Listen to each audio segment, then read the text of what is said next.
Welcome to the ADB Korea Energy Agency Joint Deep Dive Workshop titled Towards a Cleaner Future, Accelerating Global Cooperation and Innovation for Sustainable Energy. My name is Chae Song, and I will serve as today's moderator and MC. And I'm a professor of international development at Kyunghee University in Korea, and currently serving as the president of the Korea Association of International Development and Cooperation. It's a great pleasure to be here with you. To formally begin our workshop, I'd like to invite a key figure leading Korea's international clean energy efforts. His Excellency, Mr. Bunam Shin, the former ambassador and the executive director of the Korea Energy Agency, he will deliver the opening remarks. Please join me in welcoming Mr. Shin and a warm round of applause.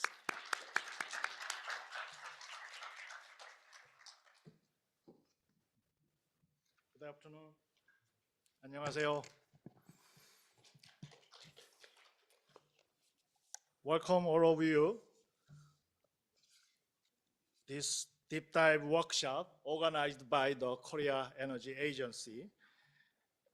As you know, this year we mark the 20th anniversary of the Asia Clean Energy Forum, and the KEA is honored to co-host this forum since 2015. Our history with the ADB started in 2012 when the KEA signed the Memorandum of Understanding with the ADB to work in the field of energy efficiency and climate change.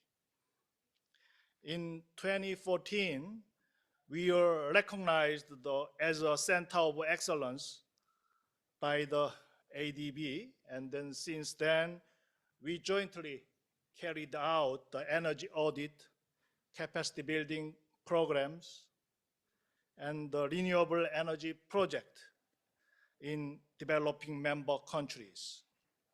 And the ASEP is an integral part of our cooperation between our two agencies. For the past 11 years, we made a history with the ADB in shaping the region's clean energy agenda and shared our expertise and best practices to enable sustainable development of the region. And we will continue to make a history for the sustainable development in the Asia Pacific region.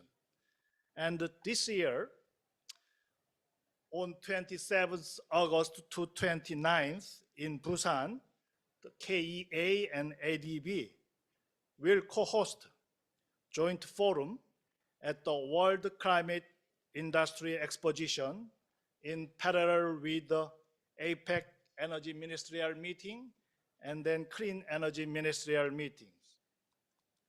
At the forum,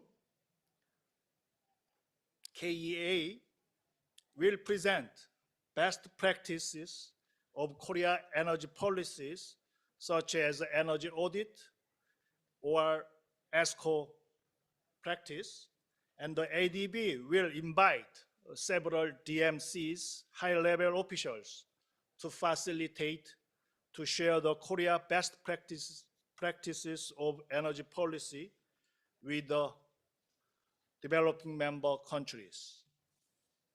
Today, the workshop will explore the KEA ongoing collaboration with the ADB and the ADB member countries for the cleaner future.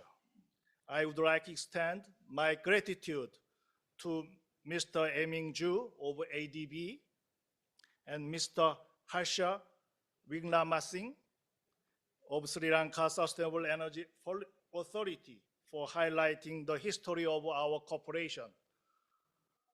And also, we are joined with the speakers from the German Agency for International Cooperation and Korea Industries to share their experience and insights in clean energy transition of the Asia Pacific region.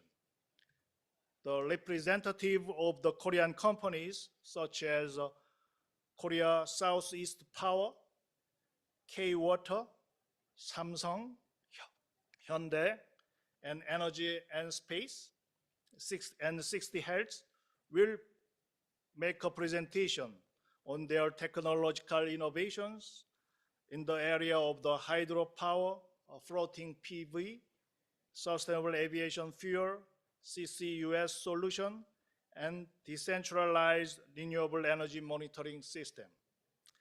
I would like to thank you, Professor Jae-sung Kwak of Kyung-Hee University, for moderating today's workshop.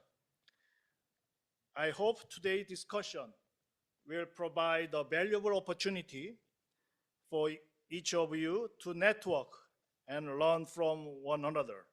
I wish you all a productive and engaging workshop. Thank you very much.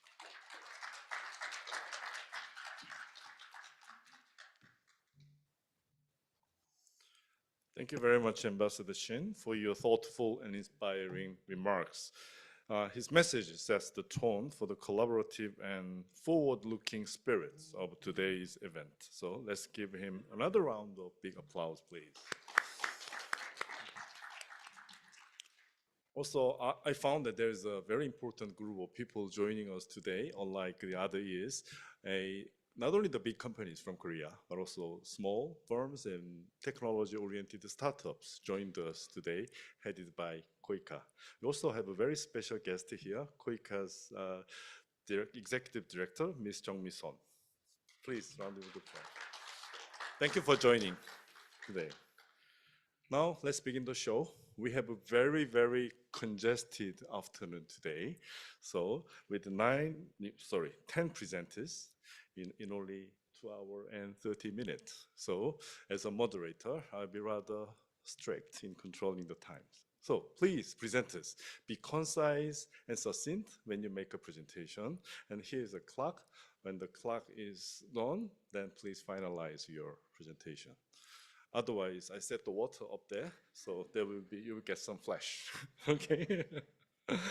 Right. First of all, we're gonna have first session. First session is on the strengthening global cooperation and policy for clean energy future. We'll be discussing about the institution issue and cooperation agenda among many countries for 90 minutes. And second session, we'll focus on innovative clean energy technologies and business models from floating solar and SAF to CCUS and AI-powered monitoring systems. The first session is about partnership, policy coordination, and the cooperation agenda. And second session is all about technology and businesses.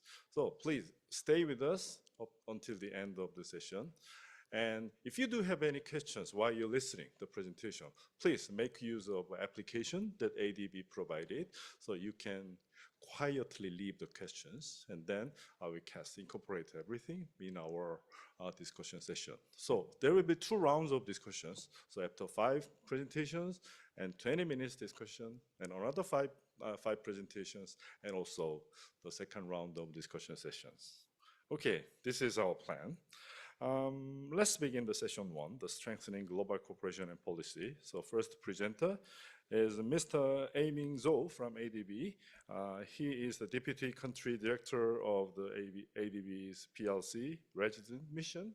And Mr. Zhou has led many clean energy collaborations between ADB and its member countries. Today, he will highlight the impactful ADB-KEA partnership in driving low carbon and resilient energy transitions across the Asia Pacific. Please welcome Mr. Zhou.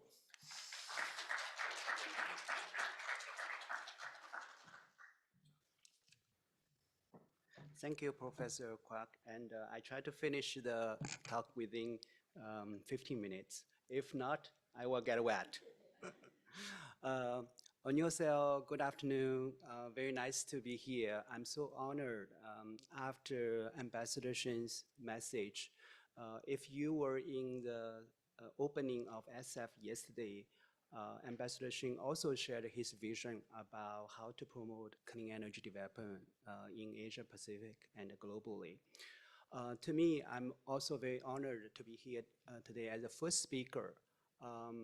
Ambassador Shin mentioned about a little bit of the partnership between ADB and KEA starting from 11 years ago.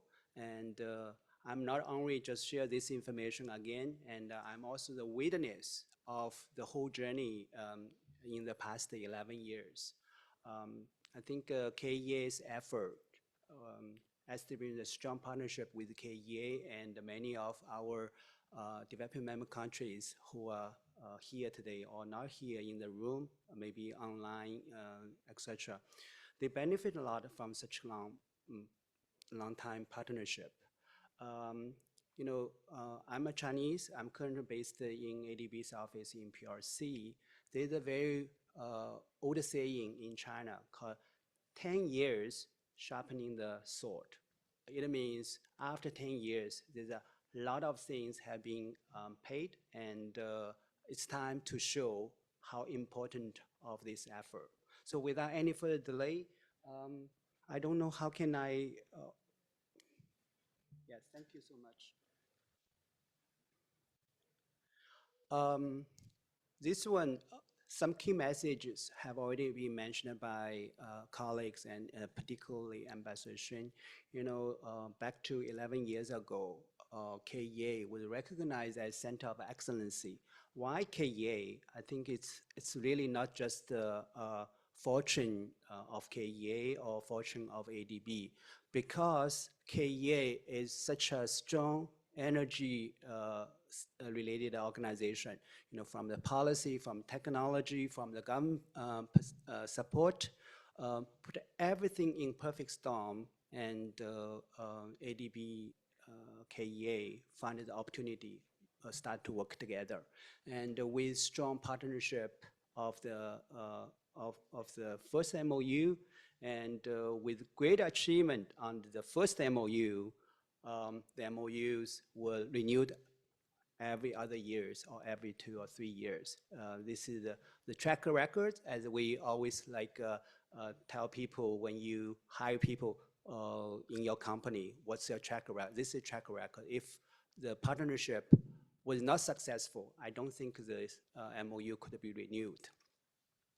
And of course, ADB energy sector always promote clean energy, and that's also KEA's goal. And such kind of collaboration was deepened further through many perspectives. I want to highlight 5 perspectives here. The first one, knowledge exchange. Just like today's occasion is one of the examples.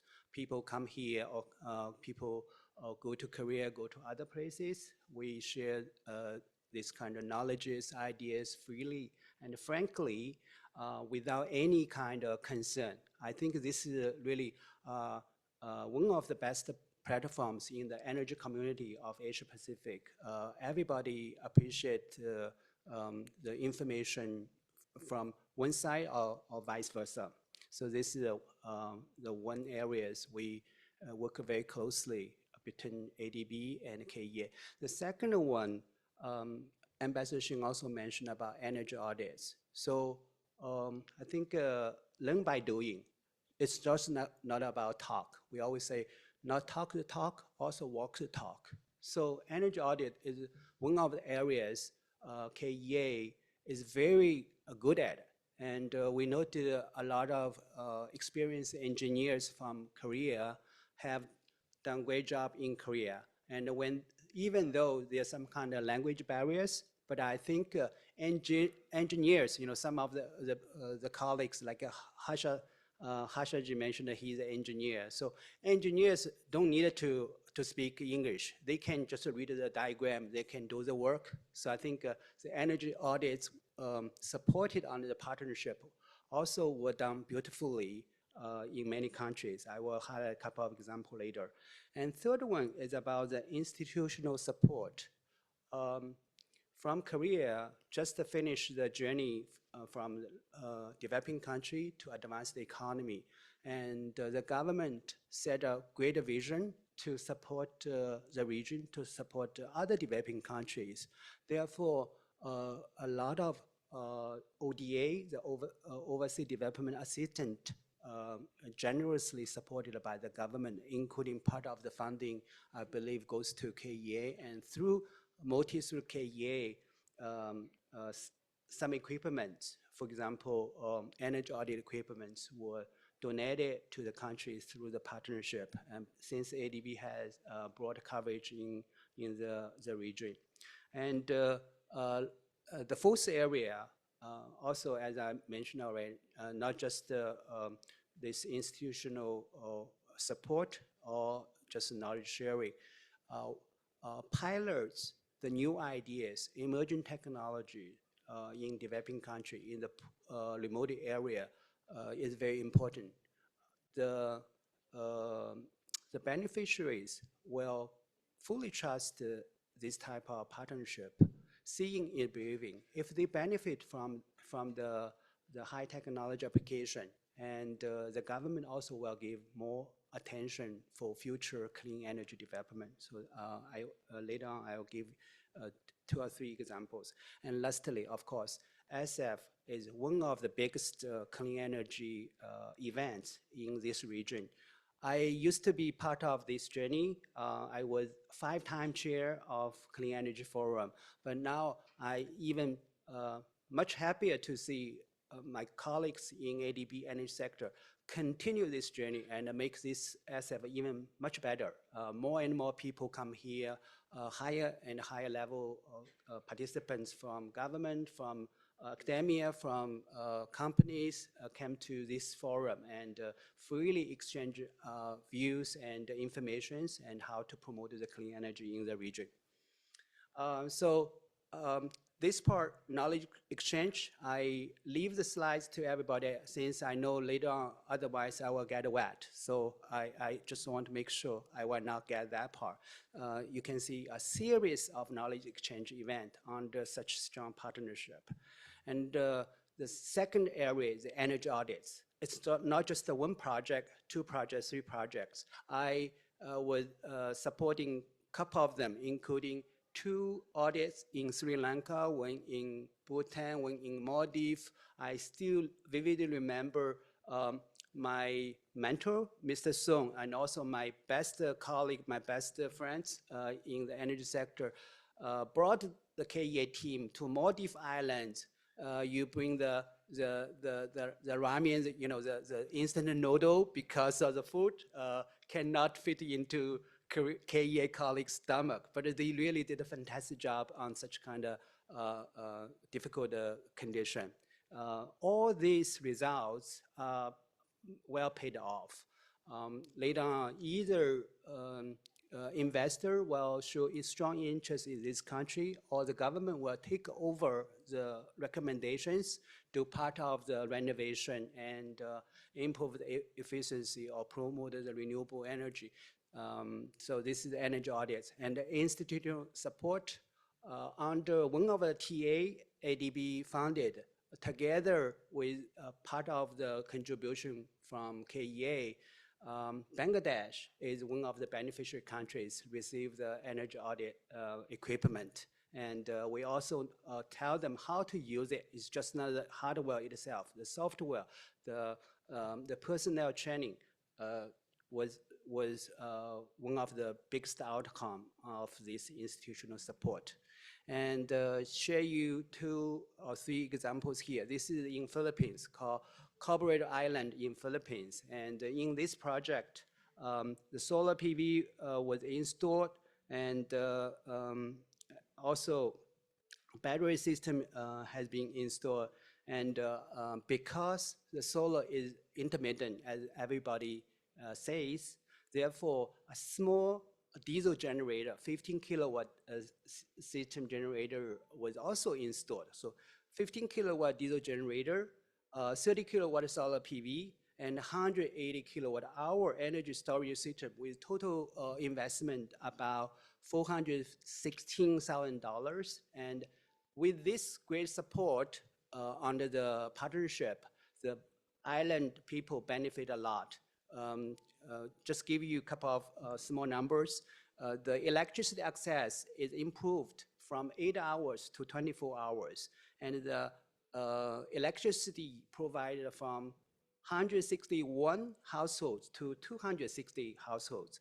And particularly very important, yesterday you heard the Undersecretary of Philippines talking about to reduce the energy cost in the country. And this project achieved this goal. The electricity cost is dropped from 30 pesos to 15 pesos, even though it's still very expensive. But because island communities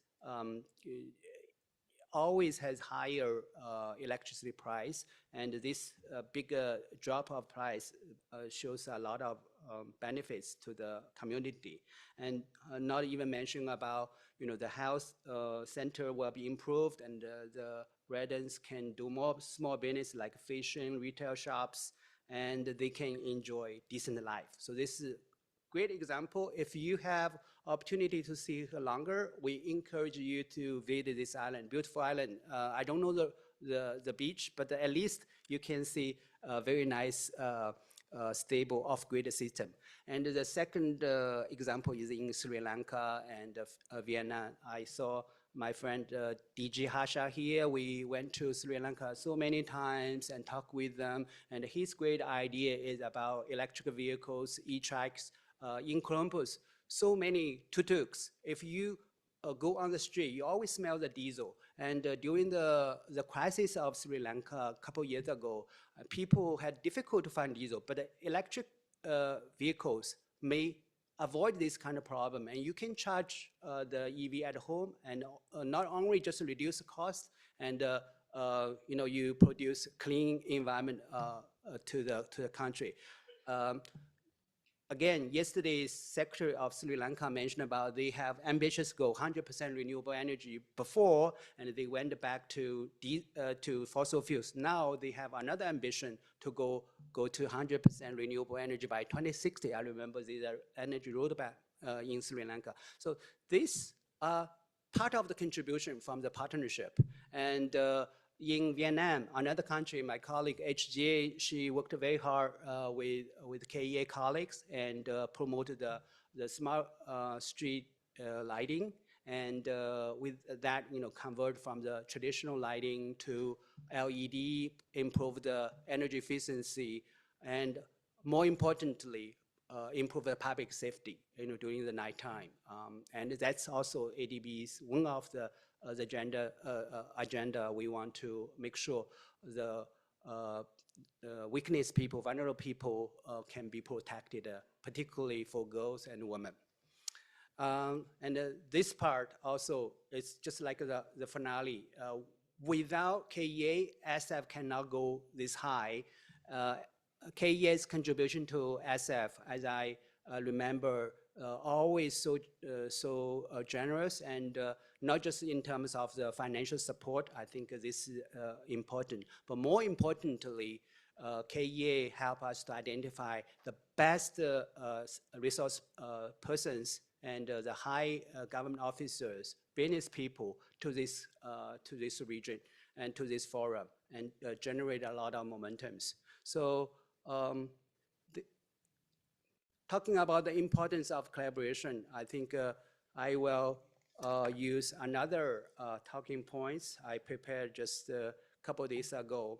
I want everybody to take 3 key reflections on this strong and growing partnership between KEA and ADB.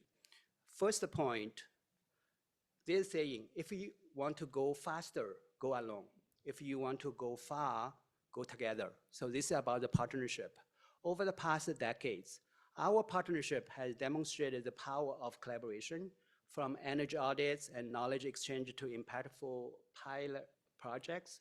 I shared a couple of already. ADB and KEA have already advanced together, step by step, steadily building trust, learning, and delivering real results on the ground. What started with a single MOU in 2012 has already involved a model of long-term and institutional cooperation. So this is the first point I want to make. Secondly, currently I'm in China, and I'm the deputy of ADB in PRC. PRC actually is under the transition of the partnership between ADB and PRC. Why? Since the faster growth of the country. And two sides. ADB wants to brought new ideas, new governance into the country. From China side, they also are eager to bring the successful experience out of the country. This is exactly done under this KEA-ADB partnership. Bring Korea's successful story outside Korea, a very good model for other upper middle income countries. So through this partnership, KEA's soft power, experience in energy efficiency, smart grid, renewable energy development, all these emerging technologies have been brought to the countries across Asia. And maybe even further, I believe KEA also has strong partnership with other organizations like World Bank. And I mentioned a couple of countries already, Philippines, Bangladesh, Bhutan, Sri Lanka. So by combining Korea's experience with ADB's regional comparative advantage, we have already helped the BMCs localize some of the best and practical solutions from KEA, from Korea with KEA's support.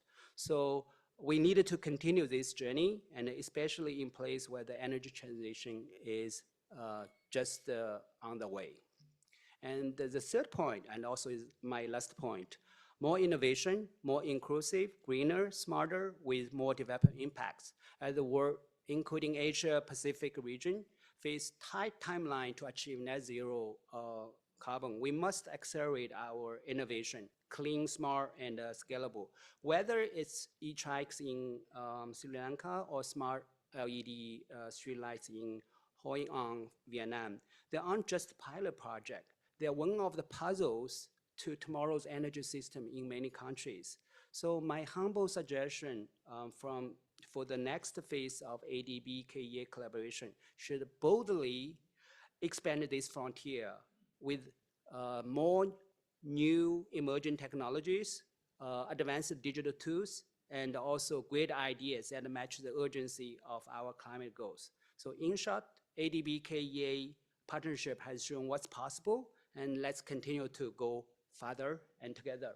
There's no water, Professor Kwak. Thank you so much. 감사합니다.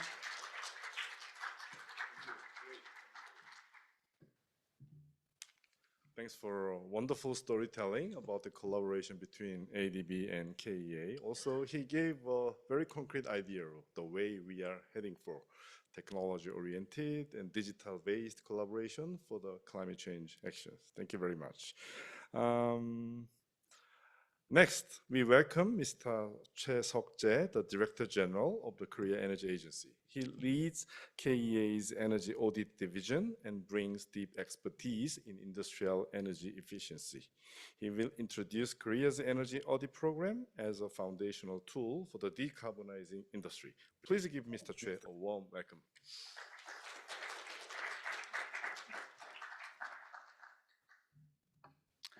Good afternoon, ladies and gentlemen. I found that there is no shower, but I would like to finish in 15 minutes. It is a great pleasure to speak this year's AD Forum about the growing importance on innovative approach for energy audit with the global cooperation. Energy audit is so meaningful because it could design the change for the decarbonization. My name is Seok-jae Choi from Korea Energy Agency. I am in charge of the Energy Audit Division. Let me begin with a brief introduction of Korea Energy Agency. We are a quasi-governmental organization under the Ministry of Trade, Industry, and Energy of the Republic of Korea. Our mission is to reduce GHG emission and improve quality of life by promoting energy efficiency and renewable energy. About annual budget of $1.2 billion US, we implement a broader range of policy establishment and regulation schemes and promotion program on energy and climate change area. We have 750 people working in Korea. Our work focuses on 4 key areas. energy efficiency in industry, buildings, transportation, and power sectors. Renewable energy through financial support and regulatory scheme, domestic and international climate change mitigation, and also we are in charge of the energy welfare through the public education and assistance program. When I faced this slide at the first time, I didn't realize that what we are doing really so. There are many things to do, but I'm very proud that we are doing, what we are doing is leading the change for Korea and taking climate actions against the global climate crisis. Under the Paris Agreement, every country have committed to keeping the rise in global average temperature well below 2 degrees Celsius over pre-industrial level. And we are pushing to effort to limit the temperature to 1.5. This is not a just simple commitment. It is a scientifically defined threshold to avoid the most dangerous and irreversible impacts of climate change. You can see IEA is setting up the scenario to achieve the net zero by 2050. And we know that many countries are trying to set the target net zero by 2050 or so. And the urgency of the climate action was reinforced by the first global stocktake that was adopted at COP28 in Dubai. The outcome of the first global stocktake asked the world to triple renewable energy capacity by 2030 and double the global annual rate of energy efficiency improvement within the same time frame. And the Asian Development Bank analysis shows that the acceleration in renewable energy and energy efficiency is very important for developing Asia. Especially the energy demand is still growing significantly as the economy of the Asia is growing. And the GHG emissions are concentrated in the industrial sector, as you know. Fossil fuels are expected to decline substantially while the renewable energy will dominate the region's energy supply, particularly by solar and wind power. Under the Paris Agreement, every country is required to prepare, communicate, and maintain the successive nationally determined contributions, NDC we call, every 5 years. In most cases, the industrial sector and the CO2 is the largest contributors in NDC. And many countries are considering or preparing international cooperation to achieve each country's national GHG emission reduction target.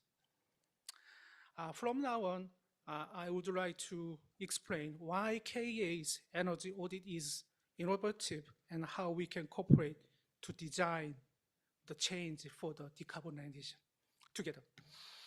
Energy audit is a structured technical service that identifies inefficiencies and quantifies energy saving potentials and propose practical improvement measures tailored to the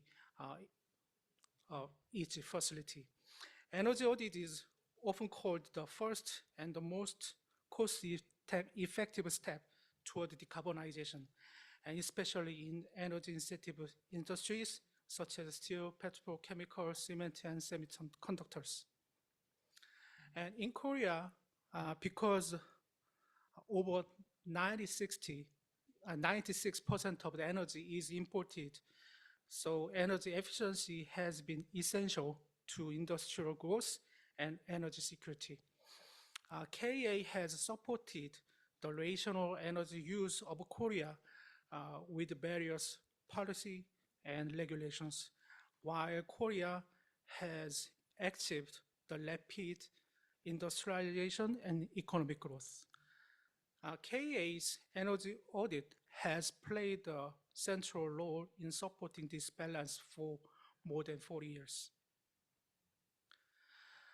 Over the years, KEA has continuously upgraded its approach to energy auditing and transformed our energy auditing model. Started as utility level inspections, and now it has evolved into our current model, a data-driven and software-enabled system. We call it Energy Sustainability Initiative. Through the ESI approach, we provide consulting beyond energy cost savings and to deliver expectable and quantifiable GHG emission reductions with a software simulation like digital twin. We integrated advanced diagnostic simulation tools like Aspen and HYSYS software and performance benchmarking indicators across various industry sectors. As you can see at the bottom of the slide, you can understand how KEA developed energy audit methodology so far.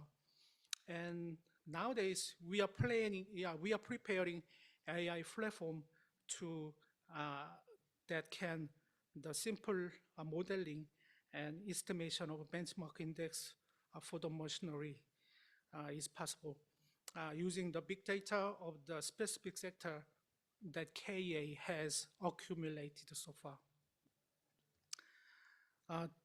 The ESI focuses on optimizing boiler and fire door system to improve combustion efficiency and reduce fuel consumption. Enhancing these systems leads to significant energy savings and lower the greenhouse gas emission in industrial combustion and firing process. ESI also promotes the design and optimization of heat energy network to maximize heat recovery and minimize energy loss. This approach improves the thermal efficiency of the system and reduces the external energy supply from outside of the system. ESI also targets pump and fan systems for optimization, including variable speed drives and system design. This approach to rotating machinery reduces the electric use and operation costs without the change in the process performance of before. Let me show us a few examples of the typical items identified through our energy audit and global customers that KEA has provide consulting services so far. These typically identified items in the slide are often what we call low-hanging fruits. That means high return and short payback, which the industry can react immediately. Through our ODA program and partnerships with the MDB, we have conducted many audits and capacity building programs. And most recently, in Uzbekistan, we launched a 2-week structured training program combining theory with on-site energy audit demonstration and practical energy case study and site visit to Korea. Week 1 training program was held in Tashkent, covering theory on utility and various unit process machineries, and on-the-job training demonstration at the selected manufacturing facilities in Uzbekistan. Week 2 program will take place in Korea at the end of this June, and the participants from the Uzbekistan will practice report preparation and visit power plants and manufacturing facilities which advanced energy efficiency technology has been applied. On our energy audit experience, also beyond Korea, in Thailand with the petroleum refinery in Guatemala, in Bolivia at the garment cement and sugar manufacturers, especially in Vietnam, second phase energy efficiency improvement project is ongoing as a KOICA ODA program. Its main goal is a joint energy audit with KEA and Vietnam team on 20 SMEs and 15 economic feasibility study and one demonstration project. And we are preparing similar program for Morocco, sharing the experience and the knowledge and output from this Vietnam's project next year. For this energy efficiency improvement project, KEA has 2 full-time exporter staying in Vietnam at the moment. Energy audit still contribute to delivering meaningful results in highly mature industry of Korea. At POSCO, waste heat recovery and inverter application help to optimize the hot rolling system.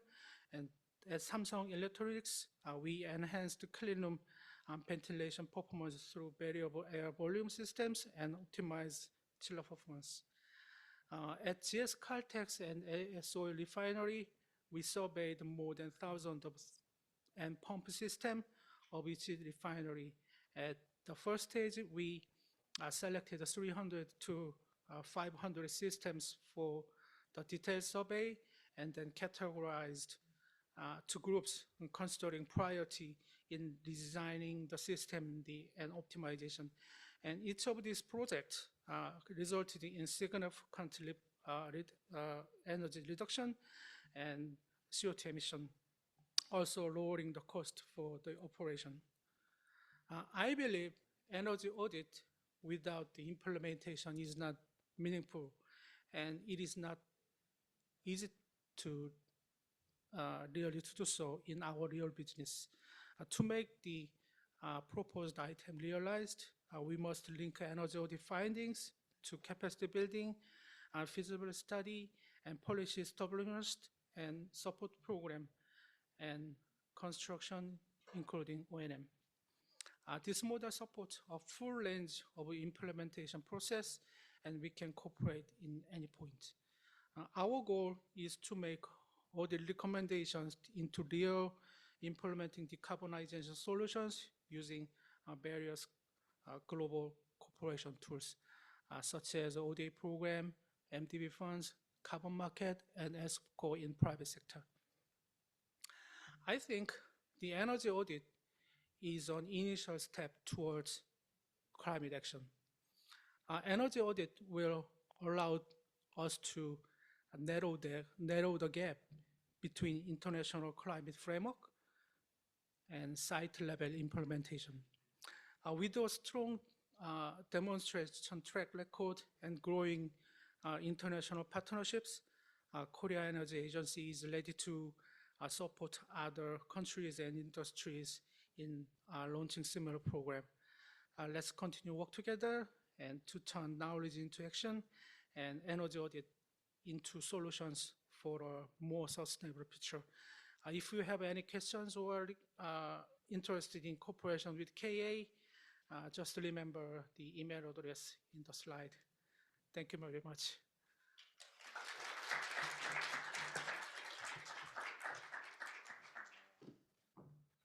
Thank you, Mr. Choi. Your insightful overview, the role of audit as a first step for action is a very powerful message. So please give him another round of applause. If you think there is an energy monster, just call him that he will send his team to Buster, right? Thank you very much. Right, let's quickly move on to the next presenter. We have Mr. Harsha Wickramasinghe, sorry about that. And he is the Director General of Sri Lanka Sustainable Energy Authority. He has been central to Sri Lanka's energy policy transformation, and he will share the 15 years of Korea-Sri Lanka cooperation journey towards a sustainable energy transition. Please welcome him with a big hands.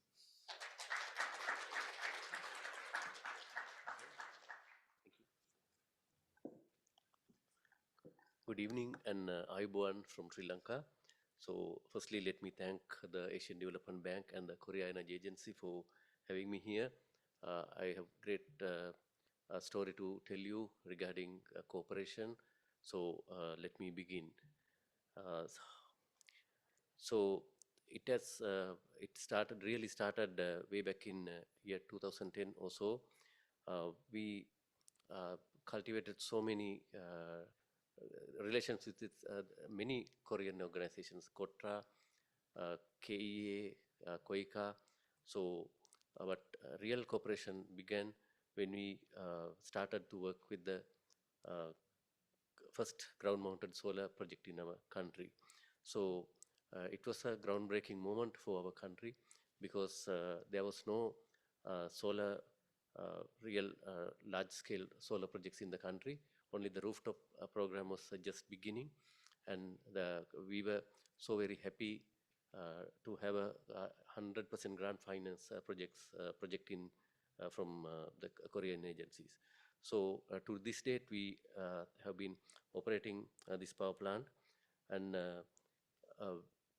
there was a second opportunity for our cooperation when the Korean firm won an ADB contract to erect the refrigerator test facility in one of our research organizations. So these projects got many Koreans to work with us in Sri Lanka. So it was a greenhouse gas reduction project from the ADB, and we started with this a private sector company, and we tasted great success in working with them. So the project objective was to assist implementation of the energy labeling program for air conditioners in Sri Lanka. So we had initial problems trying to locate the test facility, because our organization, though it's a impactful organization, we still don't have our own home. So we are on the road always. So we had to depend on some other space provider, which we found in the shape and size of the Lanka Electricity Company Private Limited, one of the utilities operating in our country. So the project duration 2022 to 2026, and it is hosted at the LECO, or the Lanka Electricity Company, as you can see here. So the scope, establishing the air conditioning test facility and operating the lab certification and standardization for the air conditioners that are imported to our country or manufactured in our country. So the Korean party just didn't give the technology and vanished from the scene. They got really involved in getting our people trained. In fact, my team is still in Korea as a part of the cooperation, some other project, but related to refrigeration. So there had been continuous exchange of expertise from Korea to Sri Lanka and Sri Lanka to Korea, and there we happen to learn so many things. So the renewable energy and GHG reduction projects from implementing nationally, the NDC has a very strong bearing on these projects. So there are so many other opportunities also cropping up because of the NDC, especially the conditional part of the NDC, where the energy sector will have to reduce 20% of our emissions. We are on the lookout for great cooperation opportunities in the future as well. So from Korean side, it was the Korea Energy Agency, then the CRIC, that is Korea Research Institute on Climate Change, and Korea Testing Certification Institute. So all these agencies at different levels work with our counterpart organizations, as you can see, Minister of Power and Energy, renamed as Minister of Energy, and my authority, Sri Lanka Sustainable Energy Authority, and the Lanka Electricity Company Private Limited. So this is the location of the test facility. You can see the empty building right here, with the green colored floor, and then the equipment arrived, and the training started way before the equipment actually reached Sri Lanka, and this was done during the height of the economic crisis and lot of issues. So we managed to keep the industry, the importers and traders and people who practice air conditioning engaged from the very beginning, and the construction activities were handled by the LECO team, refurbishment of a part of their facilities, and the equipment supply entirely done by the Korean team. So introducing the energy label for air conditioning is very, we think it is a very timely matter, because with the economic development of a country, you tend to have a lot of conditioned space. Earlier, people will be very happy with the natural environment. It's quite unlike in Korea. We can live outside our homes 365 days without any problem. No cold, no too much heat. So, but still people demand air conditioning. So we expect strong growth in air conditioned space and technology is required. So if we don't control this properly, we are running into a greatly enhanced electricity demand. So we want to do it right there, like so. Now is the time to get involved. So we thought of tackling the split type air conditioners, room air conditioners first, and we have already taken care of compact fluorescent lamps, that is CFL, LEDs, ceiling fans, refrigerators in our labeling program. So the demand for air conditioning equipment, we expect all these things to go through the testing process. And these visuals are from the inside of the test facility, very neatly and very sophisticated equipment, very neatly laid out by the Korean engineers. So these pictures are from the opening ceremony. Our Her Excellency, the Ambassador to Sri Lanka, graced the occasion, and some of my colleagues and our chairman gracing the occasion. And the training programs and, of course, the dealer engagement happening they were very keen to do it the proper way. And this will be the energy label affixed to the air conditioners in future in my country. 5 stars means one of the most efficient air conditioners, and 3 stars somewhat medium quality. But without a single star, the air conditioners will not be allowed to come into our country. So they will be left out of our market. And to qualify the minimum energy performance is the key attribute we are looking at. So we are looking at 1.4 terawatt hours of savings and CO2 emission reduction of 966 kilotons per annum through this program.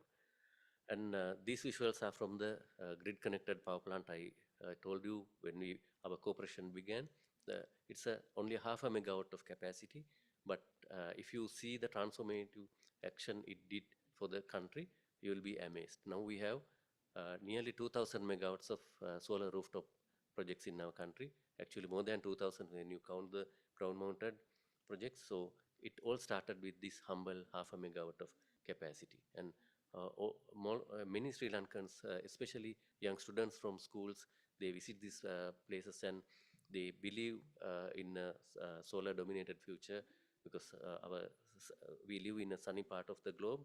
So it is first-hand experience to them, and we are very glad and thankful to the Korea Energy Agency for making this happen. And then the icing on the cake, we recently got further assistance from Korean Institute of Advanced Technology for floating solar, introduction of floating solar into 2 of our man-made reservoirs. One is a very old reservoir built by our kings, Chandrika Vawa and Kiri Ibban Vawa, 1 megawatt each. There are 2 floating solar projects. I hope these things will also unfold a great story in the coming years. So thank you very much, Korea, and thank you very much, ADB, for giving us this opportunity. It's a small element, a slight catalyst, but it can alter the direction of a nation. So thank you once again.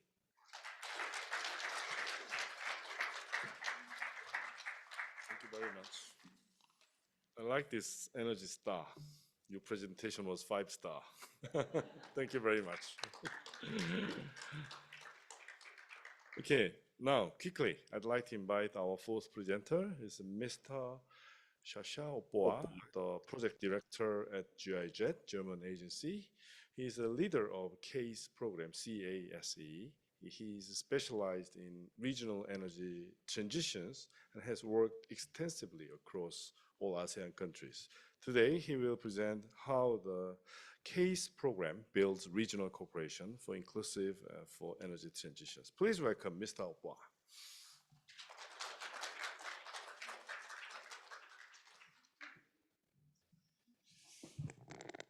Good afternoon, dear Mr. Bunamshin, dear distinguished participants. Thank you very much to the Korea Energy Agency as well as ADB to invite me here to contribute. I do hope to contribute with an example from Germany's development cooperation to your session on Korea's cooperation. With an example from our work. The project I have the pleasure of leading and heading is called Clean, Affordable and Secure Energy for Southeast Asia, or CASE in short. And I'd like to introduce you first who we are. We are GIZ, so that's the organization I'm from. We're Germany's development agency, so we work on behalf of the German government together with partner countries, so we're a bit similar to KOICA. We have offices in almost all of the Southeast Asian countries, but also other countries in Asia and globally. Our main role is to lead, coordinate the project, to keep sort of the relations with our political partners and stakeholders.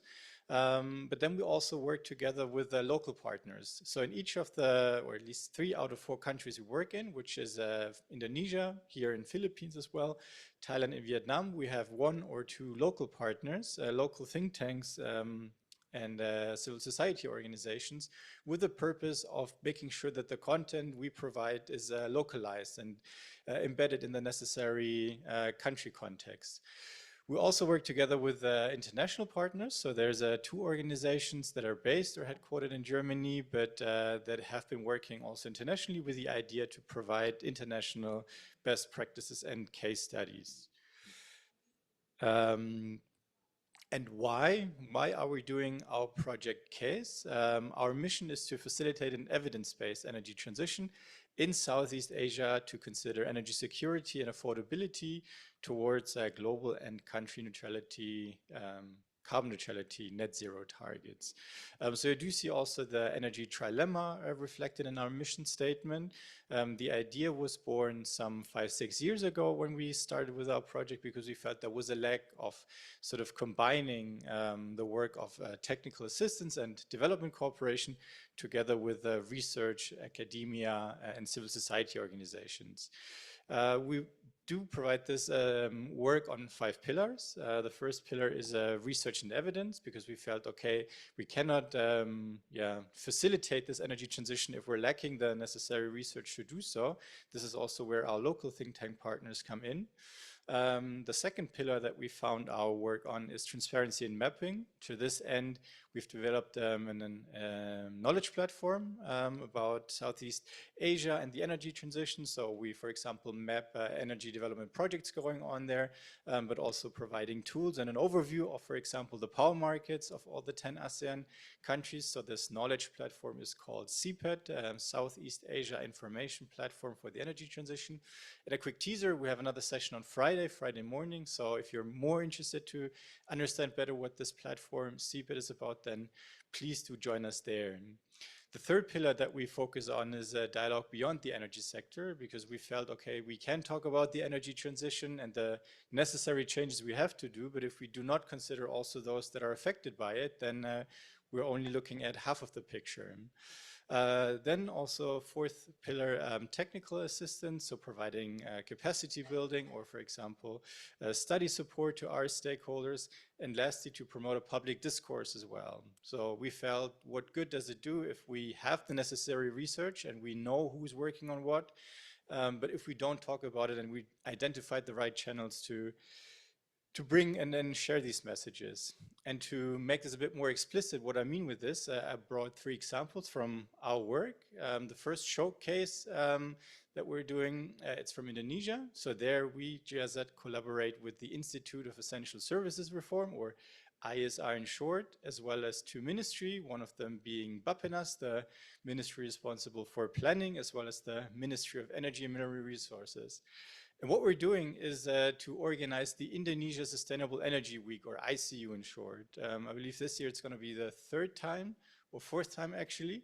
And it's a bit similar like ASEF, but focusing on Indonesia. So the idea is to bring together policymakers, decision makers from the public sector, together with private sector actors, as well as research, academia, and civil society, to have an open discussion about the energy transition focused mainly, since it's the Indonesia Sustainable Energy Week, on Indonesia, how to accelerate and how to move forward with the energy transition there. And I do believe it's of added value that there's these different actors, GIZ as well as ISR, the local think tank, to provide the space and place also for these discussions to take place. Another example is from Philippines here. We actually have a colleague also in the back from one of the organizations that we work with. So there we work together with the Institute for Climate and Sustainable Cities, or ICC in short, where we support the Department of Energy on their modeling work. So some years ago already, we set up a modeling working group that works across departments with the idea for the DOE to develop long-term energy scenarios, to also making sure that the modeling expertise is embedded in the ministry so it's not lost after this work, and to continuously build on this and provide recommendations on that basis to achieve sustainable energy systems in the Philippines. And a last example from our regional work, it's focused on the ASEAN Power Grid. So if you had not joined this room, but I think one or two rooms to the left or to your right here, there's been a lot of talks about the ASEAN Power Grid, the vision of the 10 ASEAN member states at some point to be interconnected. And 2-3 years ago, we started our work or support on this with the 3 key partners, one of them being the Energy Transition Partnership at UNOPS. So this is an initiative that brings together traditional, conventional donors and philanthropy. So they do have the funding to make available to drive this.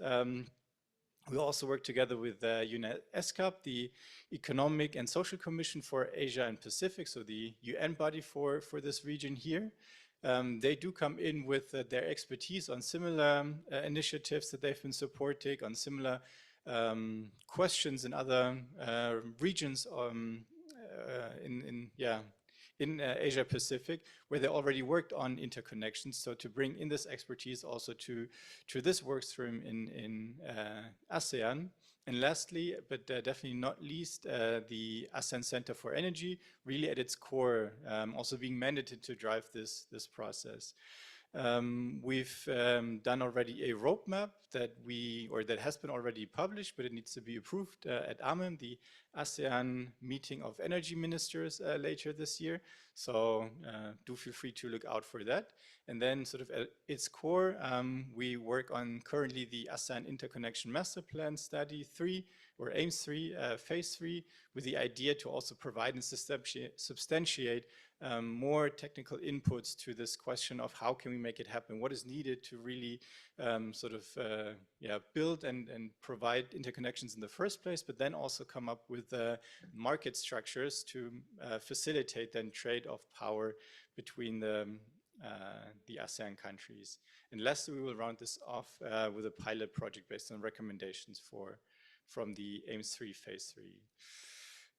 And with that, I'd like to close and keep it short and concise. So these were 3 examples for how we sort of do cooperate in Southeast Asia together with the local think tank partners to advance the energy transition here in Southeast Asia. Thank you very much.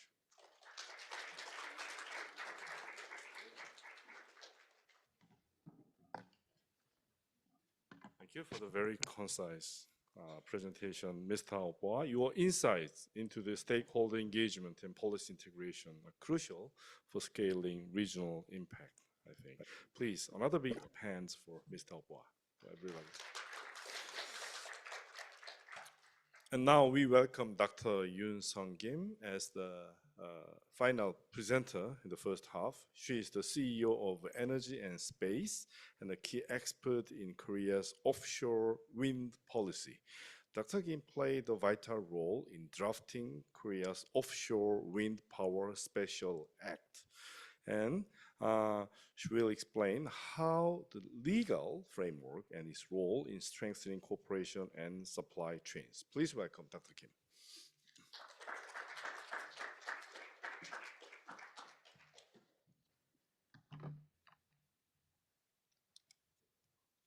Good afternoon, everyone. I'm very delighted to be here with you. I am the last presenter of this session one. I am Yoon Sung Kim, and I am a CEO of Energen Space. Energen Space is a private research company and a civil society think tank. Our expertise is on offshore wind and rural energy transition.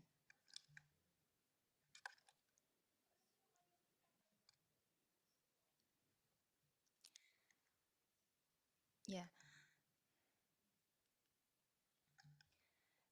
Let me share some insight from our work. As you know, offshore wind is a constitution of multiple industries, and it also needs an amount of investment. We take note that the offshore wind can bring huge economic impact, so we calculate it. The total value-added impact from the development and construction phase is around 87 trillion Korean won, which means around $60 billion, and job creation impact is around 750,000 FTE. And the operational phase could yield around 1.45 trillion Korean won of added value impact annually. So it's roughly $1 billion. So it is expected when we achieve the Polish target to deploy 14.3 gigawatt by 2030, even though it seems difficult to achieve it on time. I will back these numbers later again.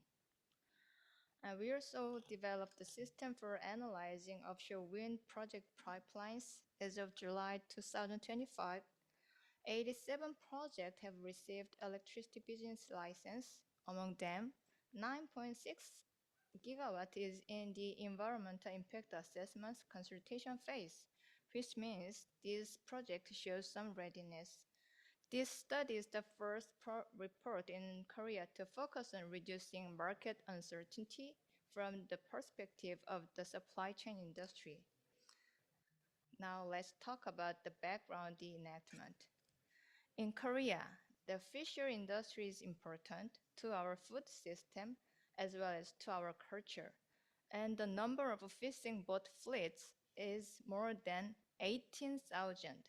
So it means something.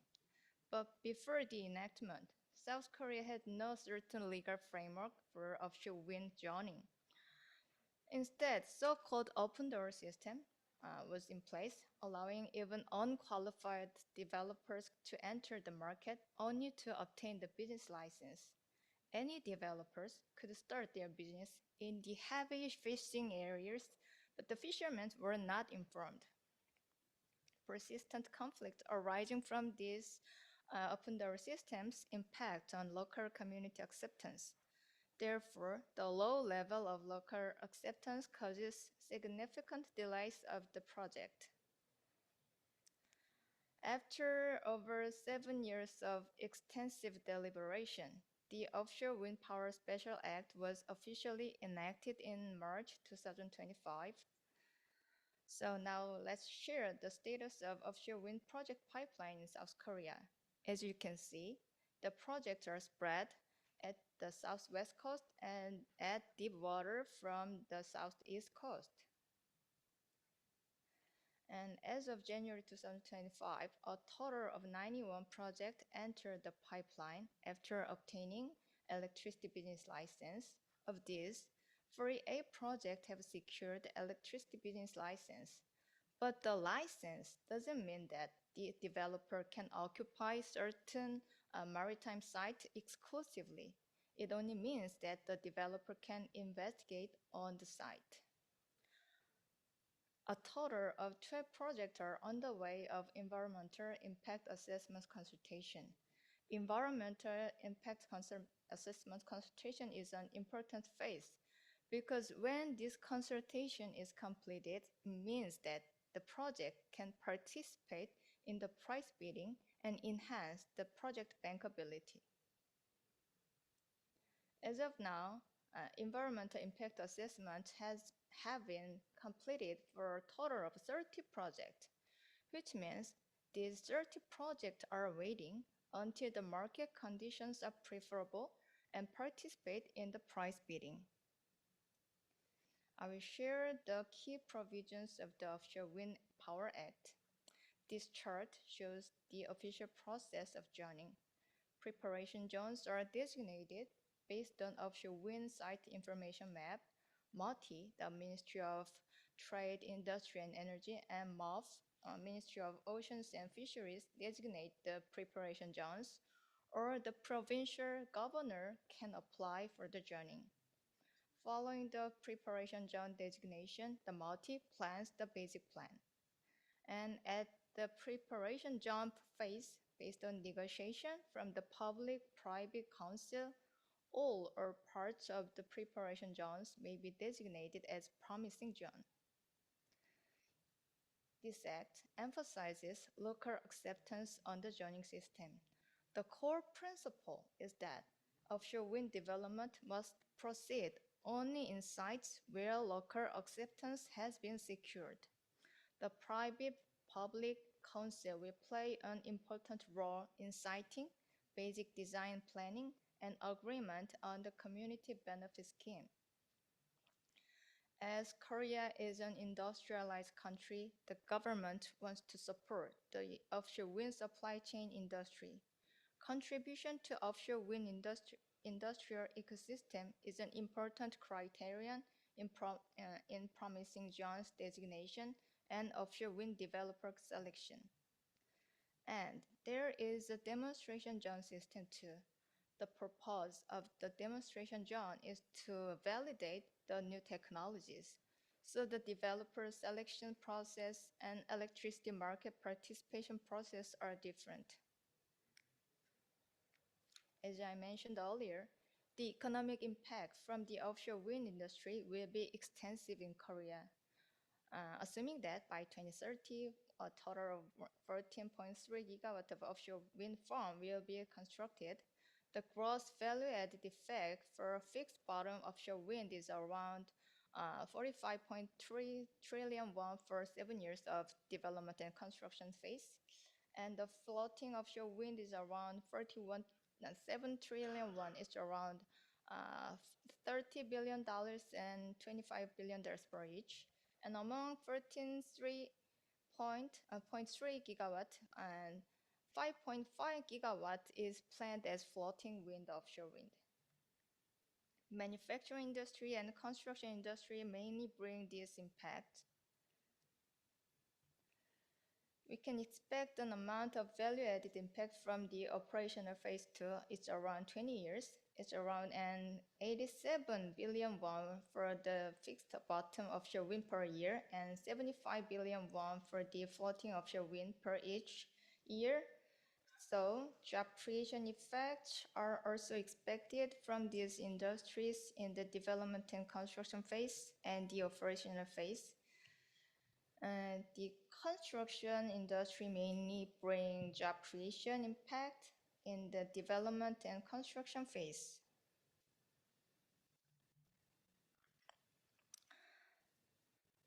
Yeah, and as we need to construct the new ports or remodel the existing ones, investment can also bring certain economic impacts.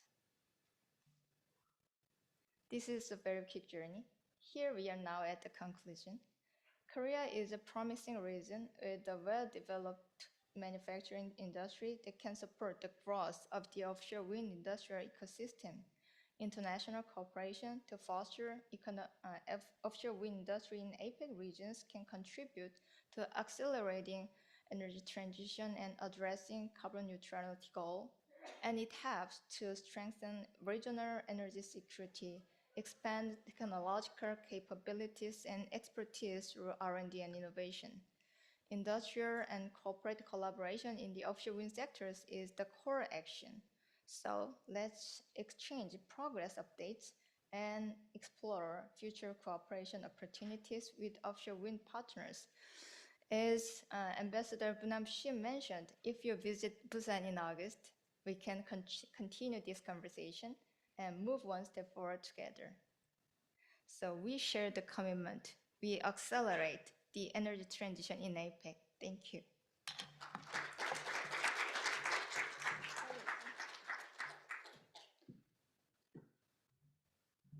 Thank Thank you very much, Dr. Kim. Thanks to your acceleration, now we are able to secure a good 15 minutes for the discussions.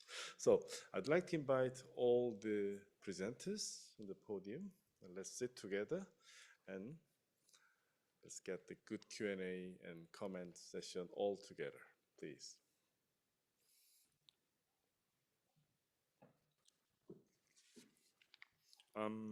As I hinted before, if you do have questions, definitely you can come directly and you can ask questions with the microphone, or you can just silently upload your question if you are shy.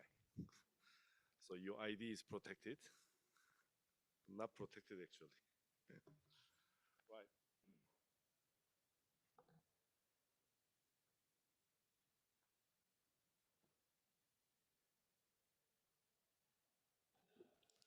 Okay, well, yes, we do have questions here. Please identify yourself first and then ask questions. Yeah.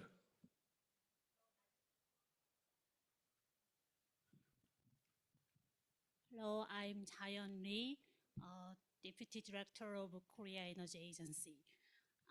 I'd like to ask a case program to Mr. Shasha.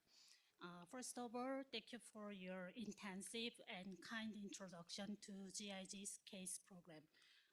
Could you elaborate on what distinguishes the case initiative from the other development projects? Thank you for the question.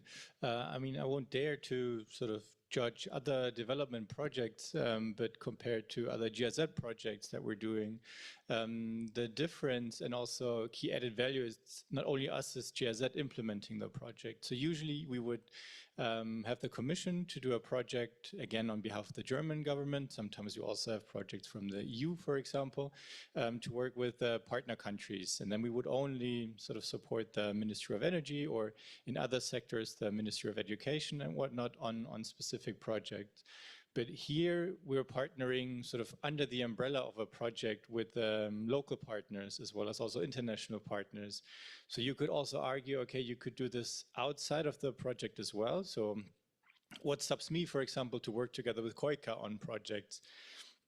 But the added value is that we do so under the roof or the umbrella of this project. And I do think that we leverage and synergize on each other. For example, since we're also government owned, so we're owned by the German government, we do not have sort of positions ourselves. Our main job or mandate is to provide support and advice for our partner countries. So in the end, they would need to decide whether or not to take up our advice.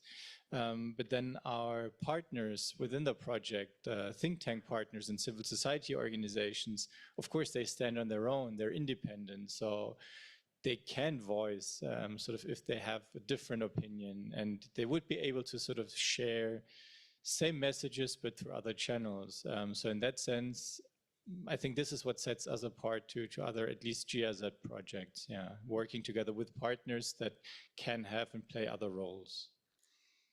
Thank you so much for your question. Thank you. GIZ is both executor and implementer. So in this case program, you do both, executing and implementing all together, or you contract out to the local partners? Yeah, we do both. Yeah. You do both, right? In this case. Okay, thank you. We have several questions about wind power. Dr. Kim, are you able to see this, or should I will read it for everyone. First question is interesting. What are the learnings and lessons from global offshore wind success stories like UK and apparently Nordic countries, so which Korea might like to incorporate? Some lessons maybe we can learn from other cases. That's the first question. Second question was, how will Korea's offshore wind sector stack up to other clean energy sectors like nuclear? What impact will offshore wind pose on Korea's hydrogen import plans? Yeah, if you're not able to answer, there are many people here, so don't worry. Please feel comfortable. Stick to the first question, I guess. Maybe, Mr. Che, are you able to do the second question about hydrogen? Maybe, yeah. Okay. Go ahead. For the first question, UK is the leading country in offshore wind deployment, and I think the wonderful lesson from UK case is that government leads the investment from foreign countries. They really welcome the foreign investors like Korea SEA or other corporations and from other foreign investors, and they welcome for the investors to use the port and secure the supply chain and support the network. So to accelerate offshore wind deployment in this region, APEC, we need to support each other. Direct foreign investment is the key. We will be the player and you are the player too. I think so. Yeah, thank you. You elaborate a little more about the negotiation process with those in fishing business, because we shared very interesting stories yesterday. Yeah, that's right. As I know, this is the first time in Korea to enact, to negotiate with the stakeholders before the siting. This is the first in the development enactment. That is because the conflict was very serious. You know, as you saw the pictures, the fishermen's demonstration, it was very serious, and to get their support from the local level, we need to negotiate before siting. Before siting is very important. The conflicts were caused because the fishermen were informed when everything was concluded, decided. So timing is very important. So before negotiation can solve the problems and jump the hurdle. Thank you. I think not only this sector, but also some other recent new initiatives that Korean government has taken. Every single project behind the scene, there are intensive and extensive negotiation process with the stakeholders. Because if there's something new, we only see the bright side. However, there are losers also as well. So how to address those issues, minimizing the conflict, leaving no one behind, that's very, very important and good practice, I think. We should elaborate more. That's right. Acceptance in the three sides from congestion, great congestion, and local acceptance and proper siting are the challenges in Korea. And I think we are just one step go forward to solve one problem.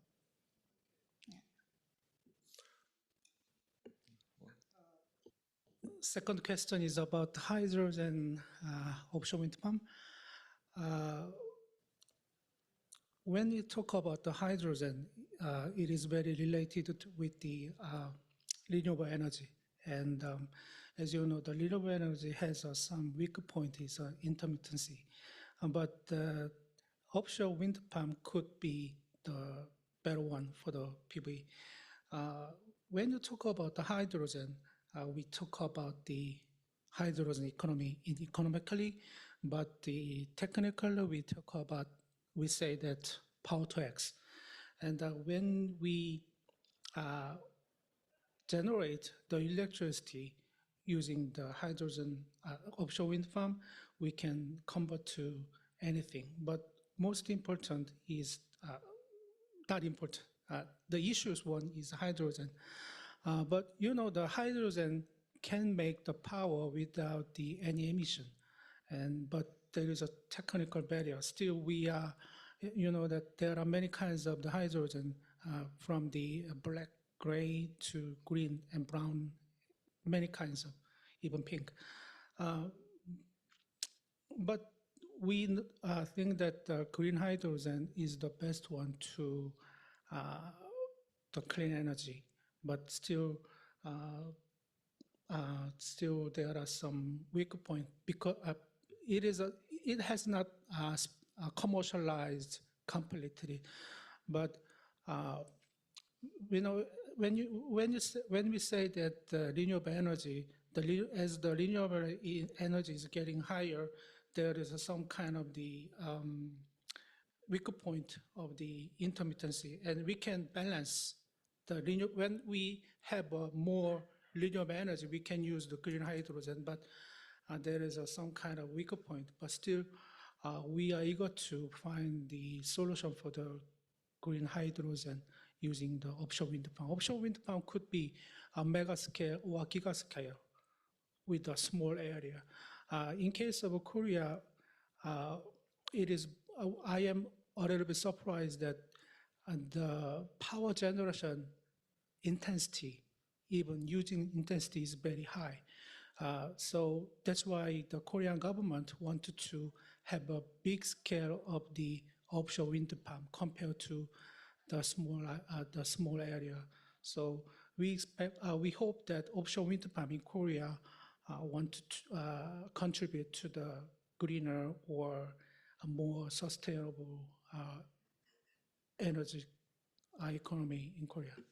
Yeah. Okay, thank you very much. Also, second and third question, very similar about the energy mix. And it should be economically viable. At the same time, we should consider also other factors. So I should say we need, as an energy-hungry country in Korea, we need a portfolio and good mixture of all the perceivable and possible energy resources. So wind is one option and hydrogen is another, and etc. There was a question about the costs. Dr. Kim, do you have any idea about how much will cost to generate this wind power? Yes, thankfully, I can explain about this. Yeah. Yeah, more or less, $4 or $5 billion needed to invest the 1 gigawatt of offshore wind project. It depends on the global supply chain cost, and offshore wind has some competence in Korea because its operational factor is larger than 30%. Like we expect around 35%, and it is double of solar PV's operational factor, and it is higher than the nuclear power, and also green ammonia will be mixed with some gas, natural gas, so it has some competence. Okay, thank you. One more question about the wind power, now this time for Harsha. Does Sri Lanka plan to develop offshore wind? What is the status of it? Yes, we are in the first phases of offshore wind development. Actually, the World Bank group has conducted a pre-feasibility study on our behalf and identified 3 areas with about 70 gigawatts of capacity available around the country. So, but we actually, I'm trying to forge a good relationship with her, trying to get it right from the beginning, because we also foresee a lot of issues. It's entirely a new game compared to the ground-mounted wind. So we have to manage a lot of stakeholders. So we are at the very early stages, I must say. And am I allowed to ask a question from her? Yeah. You told us there are that many projects entering the project pipeline, but can they wait indefinitely in the pipeline? How about their environmental clearances? Don't they lapse after a certain time period? I mean, can they be in the pipeline for forever? Can they be? Yeah, offshore wind is a process, a long process. The lead time is around 10 years. It's an experience from UK cases also. So in Korea as well. So we expect by this new act, we can shorten the time period around 7 years. And to reduce the uncertainty, the process should be on time. So expectancy is very important. So even though we spend so much time on negotiation, it will shorten all the whole period, the long period to shorten times. So shall we start the feasibility study? Okay, there are many funding sources here, and ADBs and KES are very committed to support, I should say, this new type of project. Right? Is there any other questions? I can take one final ones. Or coffee. Yeah, it's better to have a coffee, right? Thank you very much for your active participation and presentation. Let's wrap up the first round of the institution cooperation mechanisms over the clean energy sources. Thank you very much. Okay, also I'd like to invite all the presenters, the first half and second half, to come to the podium to take a group picture. So only one group picture will be taken here, so this is the time. Please. Okay.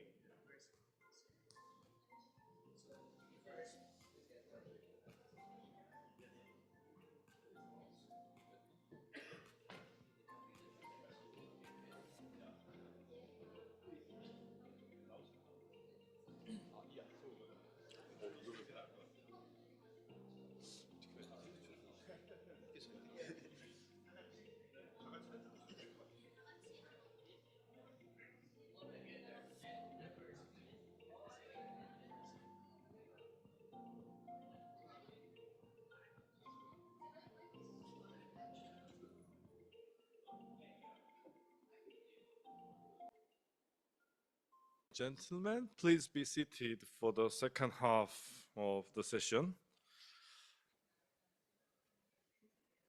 And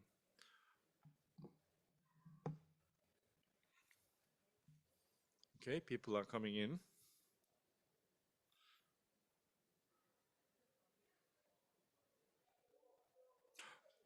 We have another good 5 presentations with technology-based private sector companies.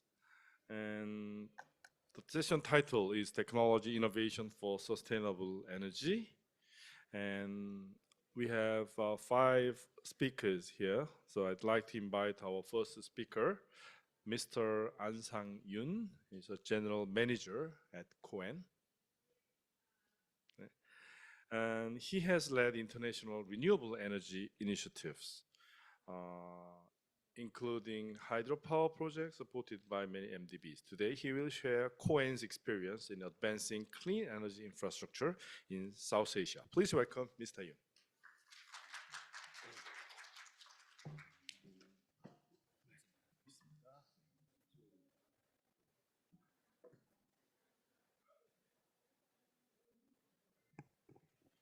My present.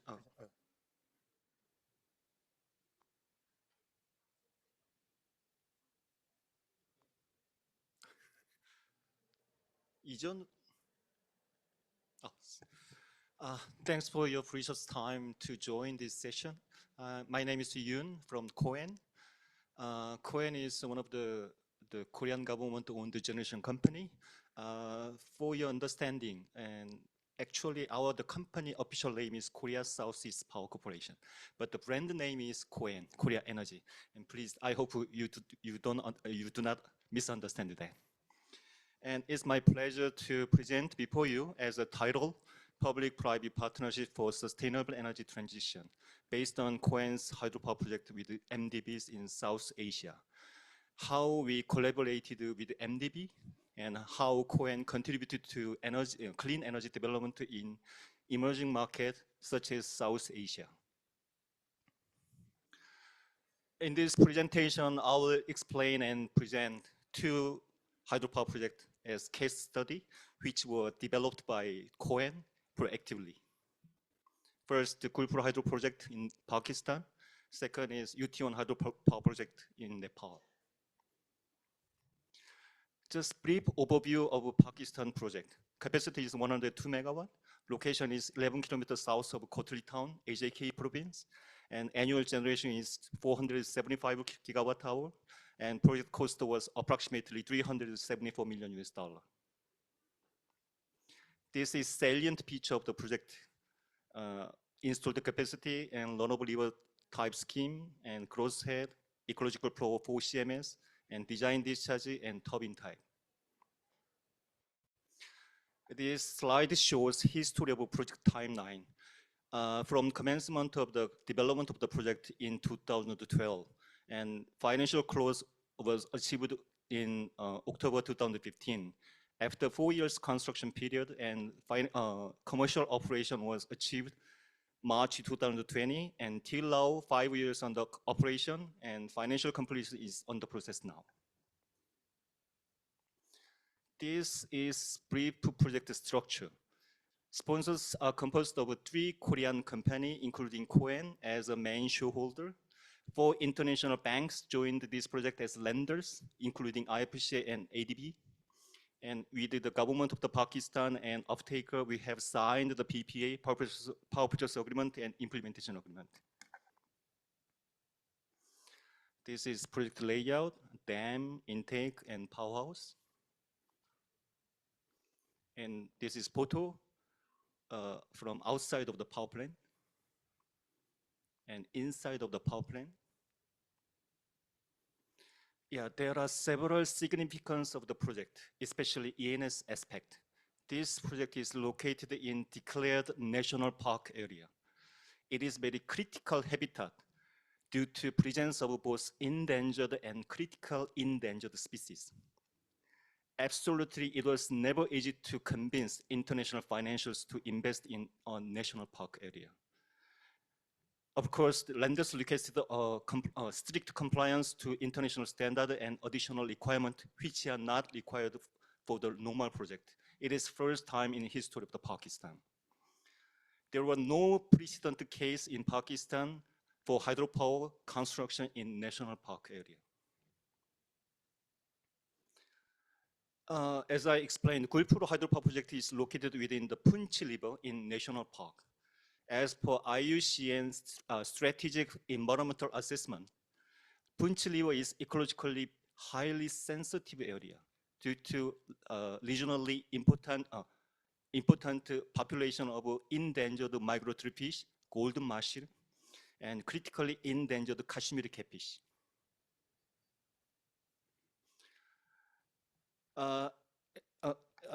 As I explained, and this project is placed on very highly sensitive ecological area, and strict biodiversity action plan was implemented, and lots of stakeholders conducted monitoring and evaluation. Under strict compliance with IFC performance standard and ADB safeguard, these activities were performed: fish rescue, river diversion, reservoir impounding, and construction of a fish hatchery. Periodically, our consultant published and reported the monitoring and evaluation of a result of a biodiversity action plan. This report absolutely shared with the lenders as well as all the stakeholders, including government of the Pakistan.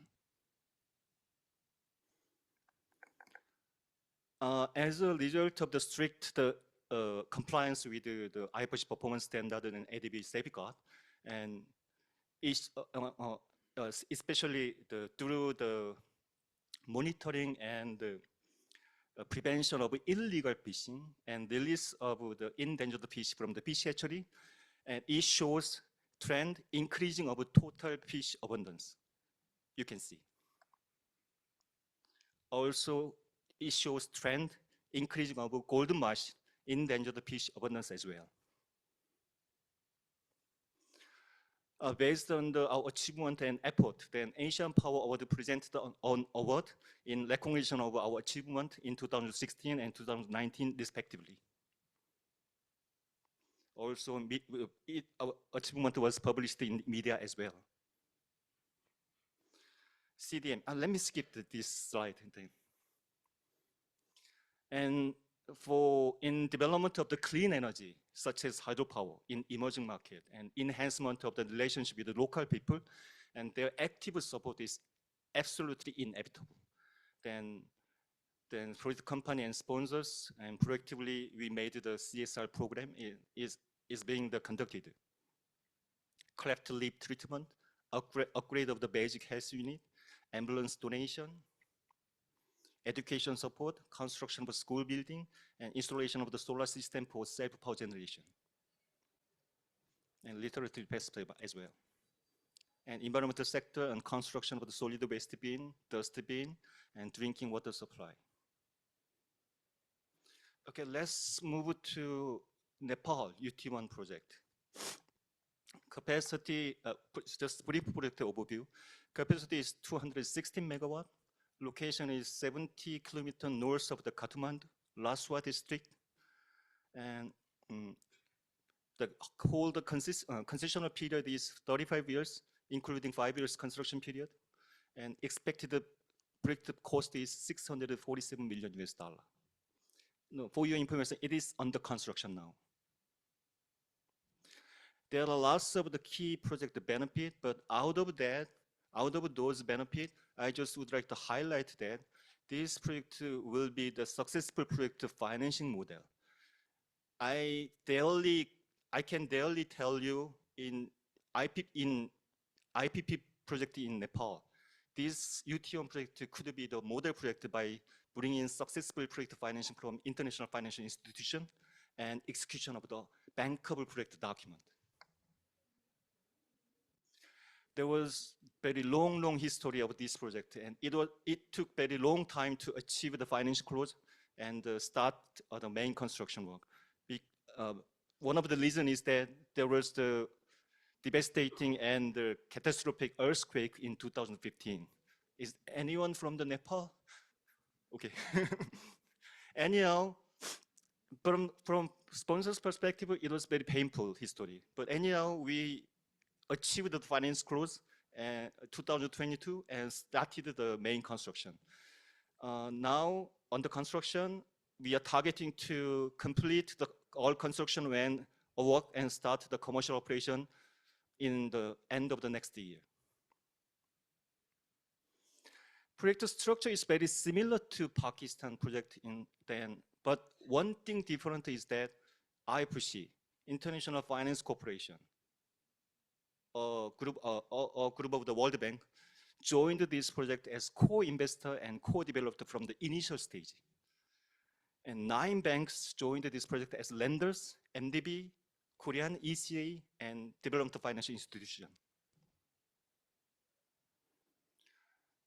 This slide shows construction schedule, and I already told you then we are targeting to achieve the commercial operation date by end of the next year.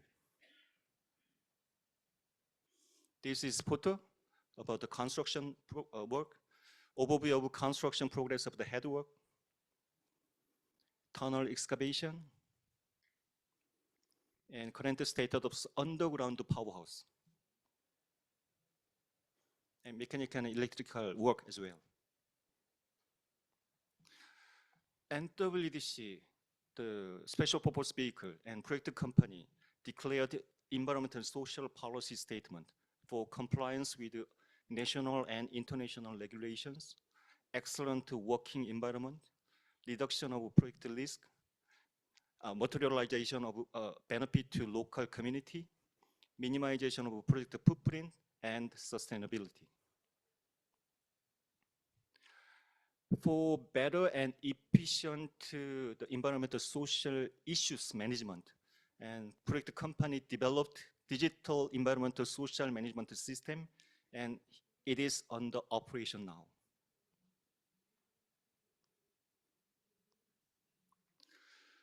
And based on the Pakistan Gulpro project experience and know-how and biodiversity management and monitoring also being performed very smoothly and faithfully. Fish ladder, fish ladder should be constructed in this project, and fish ladder design and O&M protocol finalized in consultation with the SWECO. Fish ladder construction begins from the last quarter of this year. Yeah, we are also focused on the HR issue for improvement of the living condition of workers. and HR policy verified by the IFC, and monthly HR audit and quarterly HR audit by lenders are being performed. Workers' accommodation is also very critical issue. Then regular monitoring of workers' accommodation is ongoing during the construction period. This is photo about the accommodation monitoring by the independent consultant. And yeah, as per allocated budget, which were approved by the lenders, then absolutely CSR program is being conducted by the sponsors and the project company proactively. Land acquisition and livelihood restoration plan implementation, and indigenous people plan implementation. Yeah, in construction phase, then absolutely the critical thing is that how we can overcome local community grievance. Then project company and sponsors are mainly focused on local community grievance overcome issue by establishment, first by establishment of a grievance toolkit, upgraded grievance management system to digitalize the grievance redressal mechanism toolkit for recording, resolution, and reporting of the grievance. Yeah, second thing is that we are trying to make a loss of the chance to conversate, communicate with the stakeholders, enhanced community consultation on multiple bases with affected stakeholders. Yeah, absolutely. We are trying to strengthen the internal capacity as well. Capacity building and awareness session through support from internal and external specialists. And at least twice per month, and consultation activities is conducted, including the management team as well. Okay, this is conclusion. In emerging markets such as Pakistan and Nepal, cooperation with MDB is essential for the development of the clean energy. For example, Gulfur Hydropower Project joining as lenders, UT1 Hydropower Project joining as a co-investor and the lenders. For South Asia clean energy, especially hydropower project, it is crucial to mitigate environmental and social impact during construction and operation. As per IFC performance standard and ADB safeguard, CSMMP and biodiversity, and cumulative impact, land acquisition, resettlement and livelihood, grievance management action plan should be strictly implemented. Cohen's hydropower project in Pakistan and Nepal are a result of active cooperation with MDBs and local government and can be a successful model for emerging markets green energy project in the future. For example, ultimately, in case of the Gulfuru, the total and endangered fish abundance was increased. And UT1, enhancement of the relationship with the local people through advanced grievance redressal mechanism. Yeah, this is the end of the presentation. Thanks for your attention. Thank you.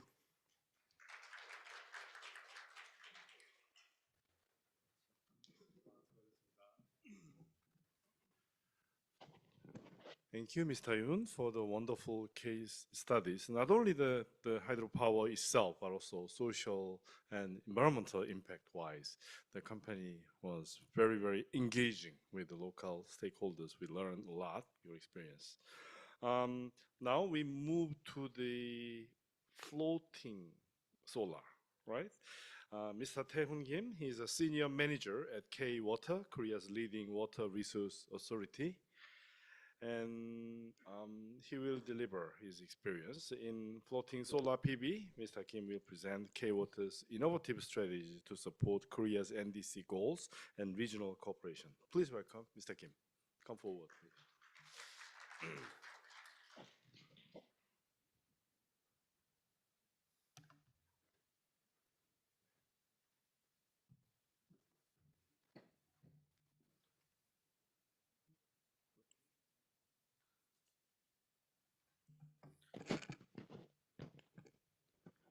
Yeah, very nice to meet you. It's my great pleasure to be here to presenting K-Water experience and our effort and experience in global carbon neutrality by international cooperation. Yeah, before we go into the detail, I'd like to explain my company very briefly. The K-Water is a state-owned company under the Ministry of Environment of South Korea. We manage the all waterworks and related business, including the renewable energy project and the waterfront city development. Yeah, now the world is rapidly changing due to the increasing impact of climate changes. South Korea, my mother country, is also gearing up our endeavor to achieving net zero society by the 2050. As a state-owned company, K-Water, my organization also contributing for the implementing and achieving NDC of South Korea and in the world. Yeah, this is our business portfolio on carbon mitigation project, including the making the eco-friendly carbon sink and low carbon management in water infrastructure. And we are also working on the developing water-based renewable energy, including the floating solar, today's main topic, and the hydrothermal and green hydrogen, hydrogeneration to get the climate mitigation credit. Yeah, we make our every effort to get the carbon reduction achievement in Korea. But even though our despite our effort, the reduced the carbon mitigation achievement is a little still below our expectation. So that's the reason why we have great interest to work to cooperate with our neighboring countries to achieving NDC of South Korea and our counterparts in the foreign countries. The basic concept is utilizing Korean public fund aimed at supporting the aimed at the supporting to achieving the NDC and the clean and sustainable development in the developing countries and South Korea as well at the same time. And this project is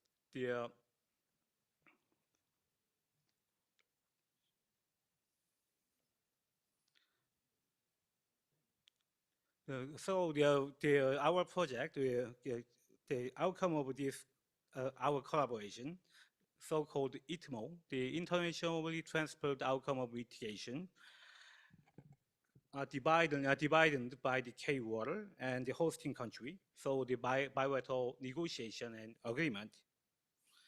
And after this transaction, the ITMOs are registered at the Ministry of Environment of South Korea as a part of NDC. This is a basic framework of this our international mitigation project.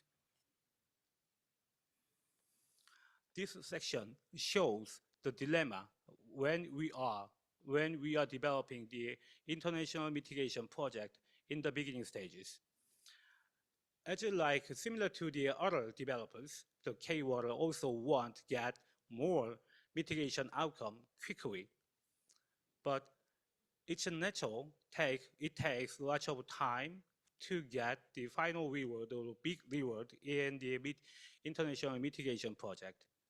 So if we not for the work for the short-term project, but just keep preparing the large scale project for the big reward, the South Korea may be difficult to meet each NDC achievement or the goal in time.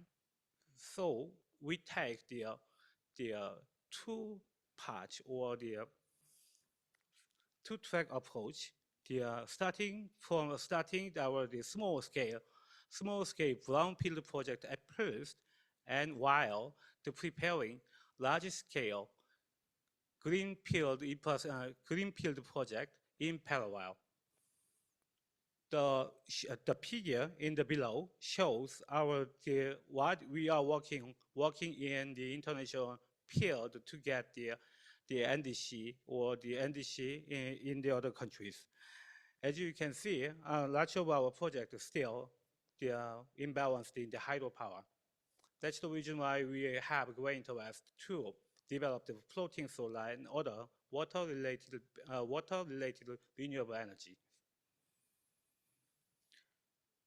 Now we are operating 6 floating solar plants in Korea, and 5 more facilities are under construction and preparation. There are lots of advantages. We have great interest in the floating solar and why we want to disseminate and share our business model with other neighbors in Asia.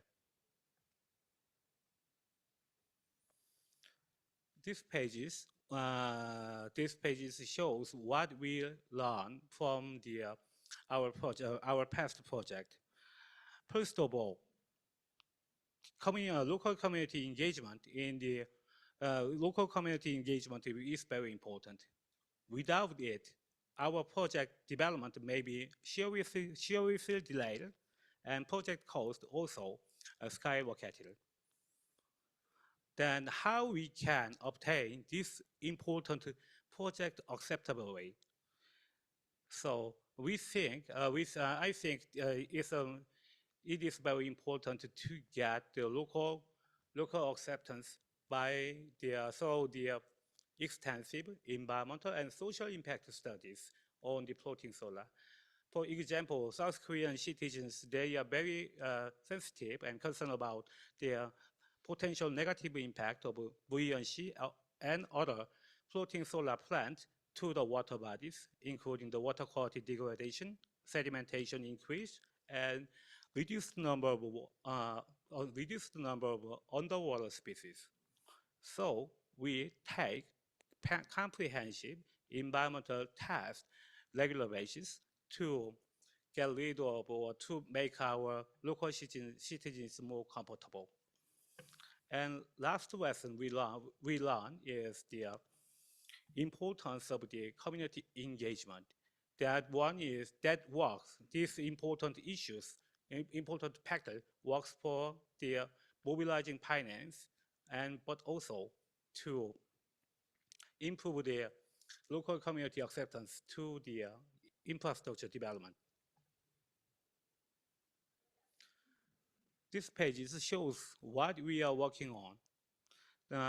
These days, we are discussing the collaborative project with the Department of Energy of the Philippines and Global Green Growth Institute to support the Philippine government's endeavor substitute fossil fuel generation with the floating solar and other renewable energy sources.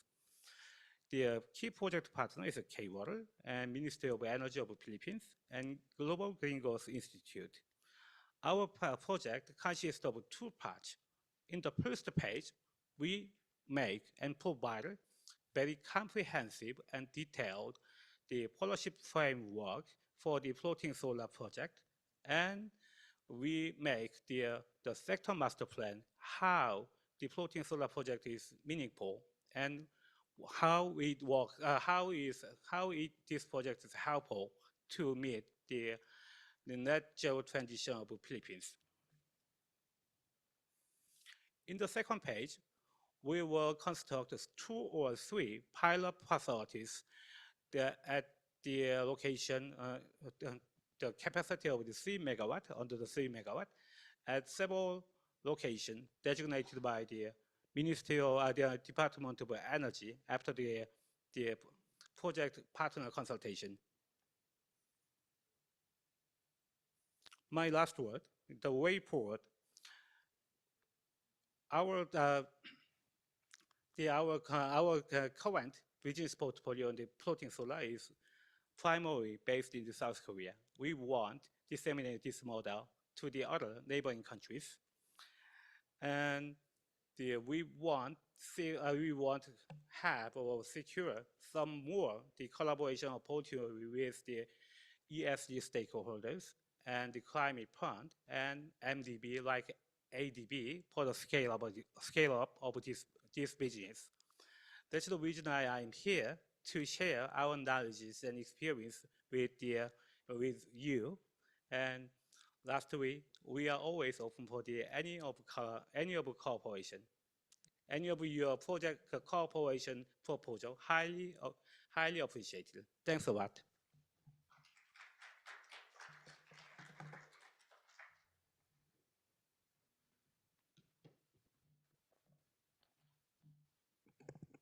Okay, thank you, Mr. Kim, for the exciting idea of floating solar PV. If you do have any questions, please use the app so you can upload any questions and comments that you might want to cast. Then we will all discuss together after the presentations. First, the presentations were actually from the Korean public state-owned enterprises. Now, we have 3 more presentations from the private sector. So first private sector I want to invite is Samsung ENA. And we have Ms. Kim Jong-sun. She will present very exciting field about sustainable fuel for the scaling sustainable aviation fuel through global collaboration. So please welcome Ms. Kim. Yeah.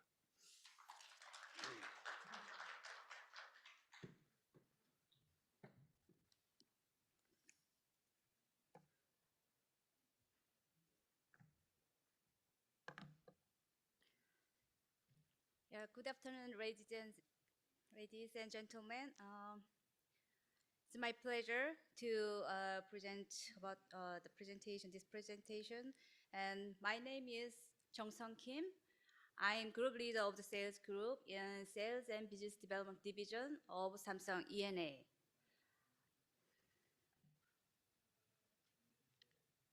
Yeah, I'm honored to share with you the perspective about the sustainable aviation fuel, the SAF in short. How innovation and global cooperation can help us to achieve net zero in the aviation sectors. As I told you, my background, I'm a sales group, means I'm quite professional in the sales and business field. So today's my presentation will be much more the focus on the market outlook in this SAF field. I hope you enjoy my presentation. And first, I will brief you about the company's introduction about the Samsung ENA and SAF market outlook and policy. Third, the biorefinery project example in Malaysia we are carrying out. And lastly, I will provide you about the global cooperation in SAF project. Yeah, Samsung ENA is established to the 1970. Originally, we started as a Korean engineering company by the Korean government.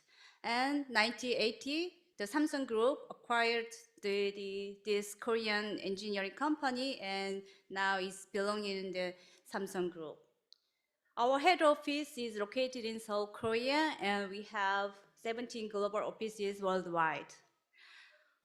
Samsung ENA has delivered to the 1,593 projects across the 47 countries. As of 2024, the last year, our financial performance is $7.3 billion of revenue, and our new order backlog was the $15.6 billion. Okay, this illustration is actually the Samsung ENA own the copyright. And if you visit our head office, you can see the 3D structure, not only this illustration. Samsung ENA started this business only in the hydrocarbon, industrial plant, and environment plant originally. But recently, not quite recently, some few years ago, we are trying to expanding our business field, including the energy transition. So as you can see, a lot of green arc in this illustration. We are now actively expanding into the energy transition business as well. So among these various clean energy domains we are exploring, such as the hydrogen and carbon capture and the renewables. The one area we are especially gaining momentum is the SAF. The topic I will provide to you today. And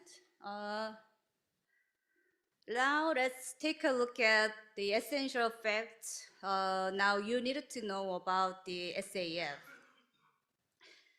The aviation industry also aims to achieve net zero by 2050, the same as the other sectors. And the adoption of this SAF is a key part of achieving this goal.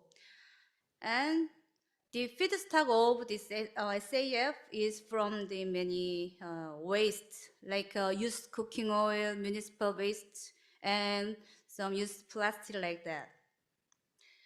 And I would like to highlight that the characteristic about the drop-in fuel means SAF has been designed as a drop-in fuel when blended up to the 50% of the conventional jet oil.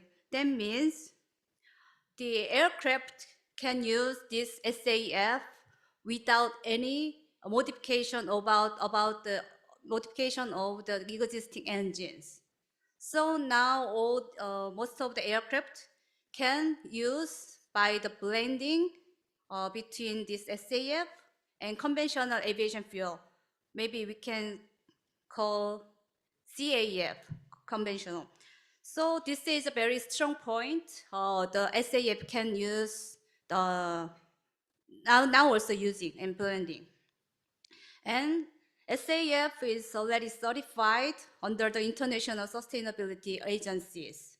This is also a very strong point about SAF.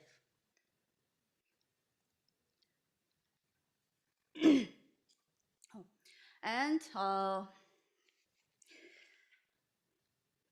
I would like to more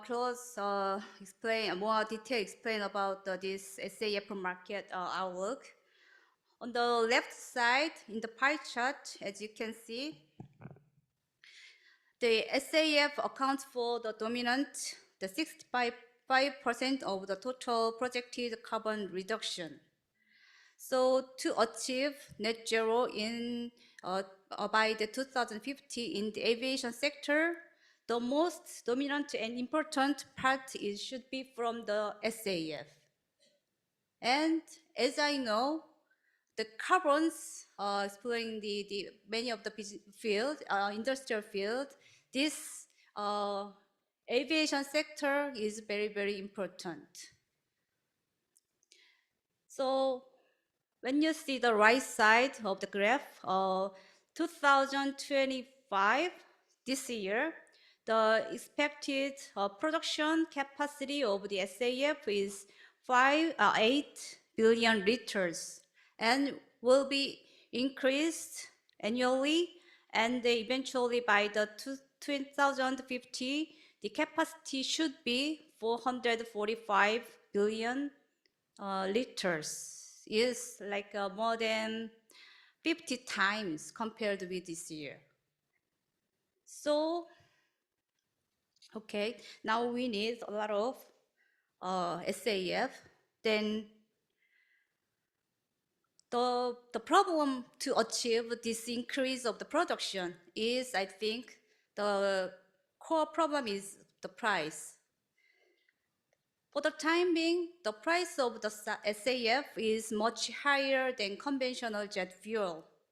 Means we have an economical problem. Then how this explosive growth can be driven? So we need some help from the government or agencies. Like that's why we understand about the SAF policy in the next slide. Yeah, this is in the green color is the country or the region who has the policy regarding the SAF. It is difficult to pinpoint how many exact number. So the countries or region have the policies in the SAF field. But anyway, many countries beyond this list are making effort to adapt or expand the SAF. So mainly, I would like to highlight the European company, including the EU. There is a mandate policies. But otherwise, I mean, in contrast, when you see the right side, the America, the Canada, and US, they provide the incentive to the SAF producers. They have a contrast policies. And the other many countries, including many Asian country, for the time being, we have still like a target number, like how much percent should be blended with the conventional jet fuel. But maybe within few years, there will be some kind of mandate or incentive officially, I think. And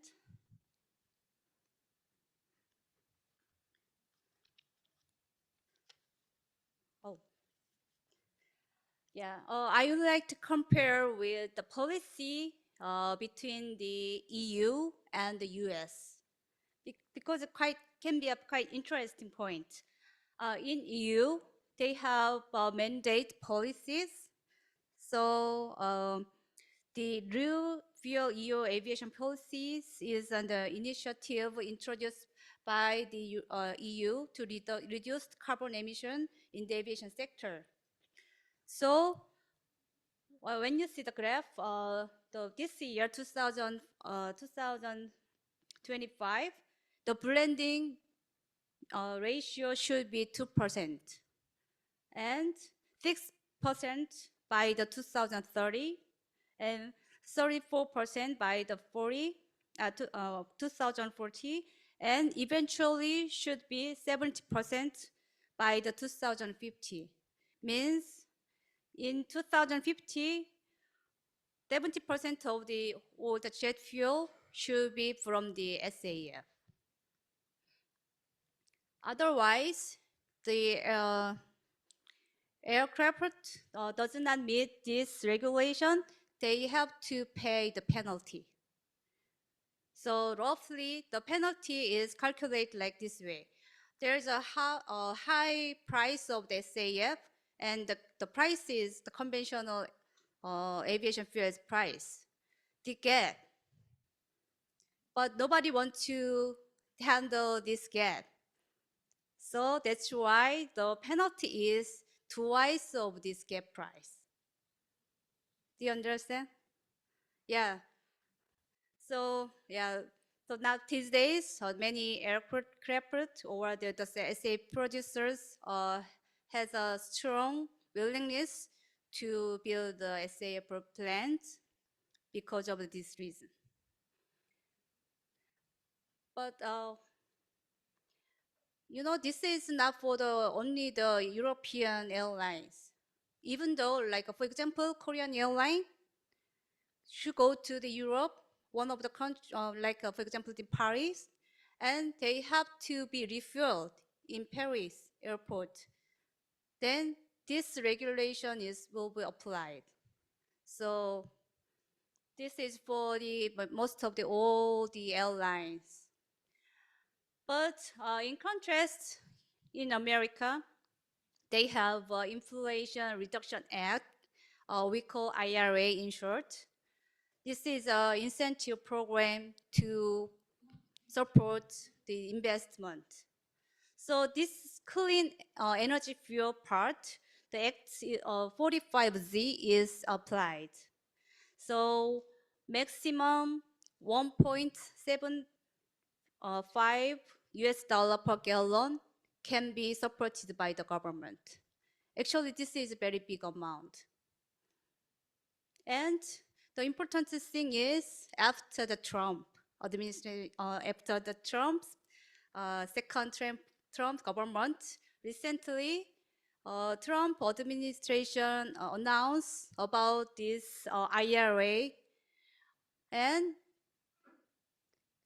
maybe many people knows the like a 45V about this is for the hydrogen part, and 45Q is like a carbon capture.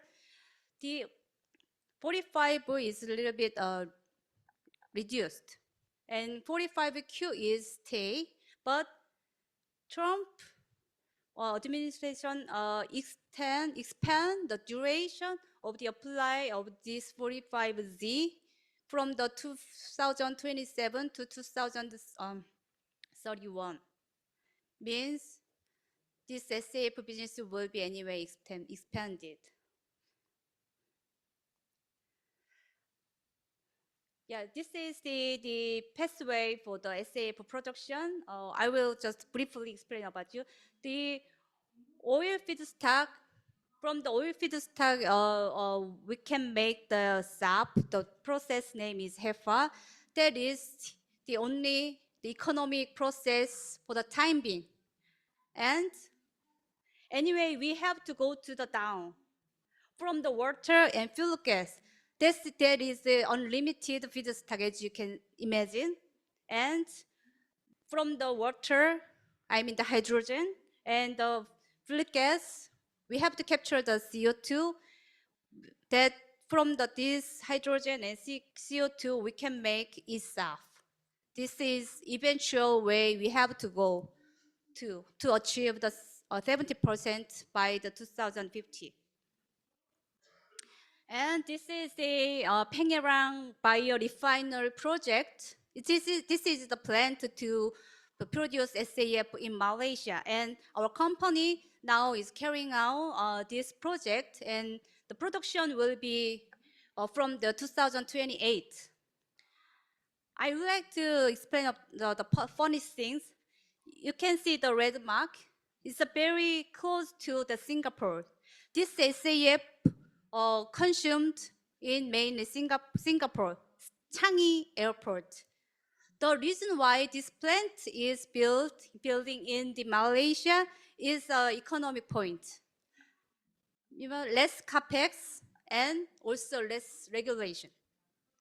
So this is very interesting and strategic point.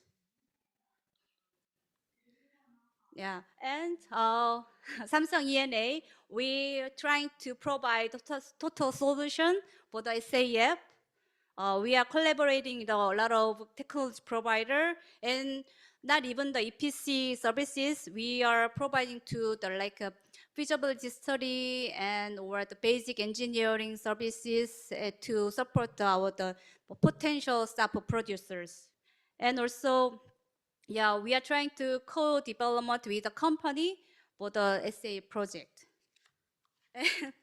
Yeah, it's a very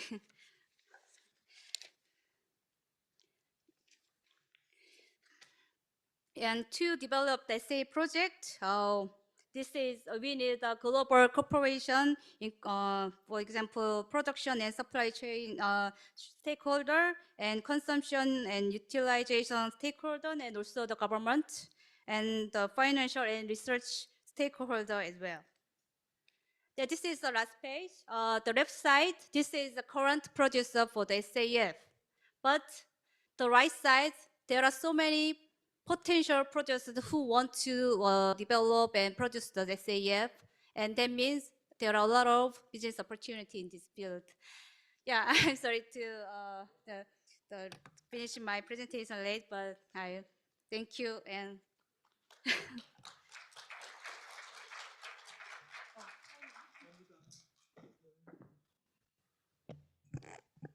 Thank you very much for wonderful presentation. I didn't know actually about this, all about entirely new for me. And good news is that there will be big business opportunities over the SAF production and distribution. Bad news is we may have to pay a lot more to fly. So enjoy Manila while you are here. You may not be able to come back. So that's the dreadful news. Maybe Samsung can figure out how we can economically travel Okay, thank you very much. Now let's move on to the another exciting area of carbon capture. CCUS technology will be presented by our Hyundai representative, Hyundai ENC. We have Mr. Choi Hee-woon and Mr. Park Sung-hoon jointly. You're gonna present? Yeah, please come forward. Yeah.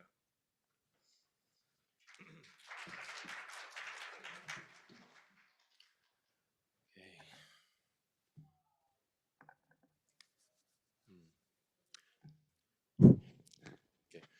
Good afternoon, everyone. I'm Hee-yoon Choi from Hyundai ENC, South Korea. Yeah. Okay, it's a pleasure to join you at this Asia Clean Energy Forum. Today, I share our experience about the CCUS. And before my presentation, I briefly talk about our project in Philippines. We are operating 4 construction sites in Philippines and nearby Manila. And even this building is built by Hyundai ENC. So it is a very meaningful moment to discuss with you about the future here. So I'd like to thank to the Korea Energy Agency and Korea Plant Industry Association for providing this great opportunity. Today, our session focuses on technology innovation with a special look at carbon capture and offshore storage solutions. Let me briefly introduce about Hyundai ENC. We are the construction company of Hyundai Motor Group. And Hyundai Motor and Hyundai ENC has a lot of interest in hydrogen production and to be a leading partner of hydrogen and clean energy society. The Hyundai ENC has set ambitious goal about net zero by 2045. It's a kind of aggressive goal. And our vision is Global Green One pioneer, the leading the green construction and green engineering. And let's look at the recent global energy trend according to the IEA and World Energy Outlook. The global energy demand continues to rise, but fossil fuel demand is expected to decline after 2030. In 2022, energy import cost globally surpassed $100 trillion. It's highlighting the urgency of energy securities and the need for clean energy investment. Today, we are focusing on the hydrogen, and clean and low carbon hydrogen production is expected to scale up rapidly, and with CCUS techniques that's playing a crucial supporting role. With these technologies, this technology will help industries and countries to decarbonize and move towards a sustainable future. Here's our agenda for today. Firstly, I will talk about the carbon dioxide capture and liquefaction for hydrogen production that makes from SMR process. This project is focusing on the R&D based and only in Korea. And after my presentation, my colleague, Mr. Sung Park, will talk about the CCS project based on the cross-border and global basement. This picture shows our demonstration plant in Korea. We designed the capacity as 81 tons of carbon dioxide per day and 3 capturing unit, wet absorption, membrane separation, and vacuum swing absorption. Through this project, we are challenging new business model in hydrogen and CCUS industry. This is the location of our plant. The location of plant is a key part of our strategy.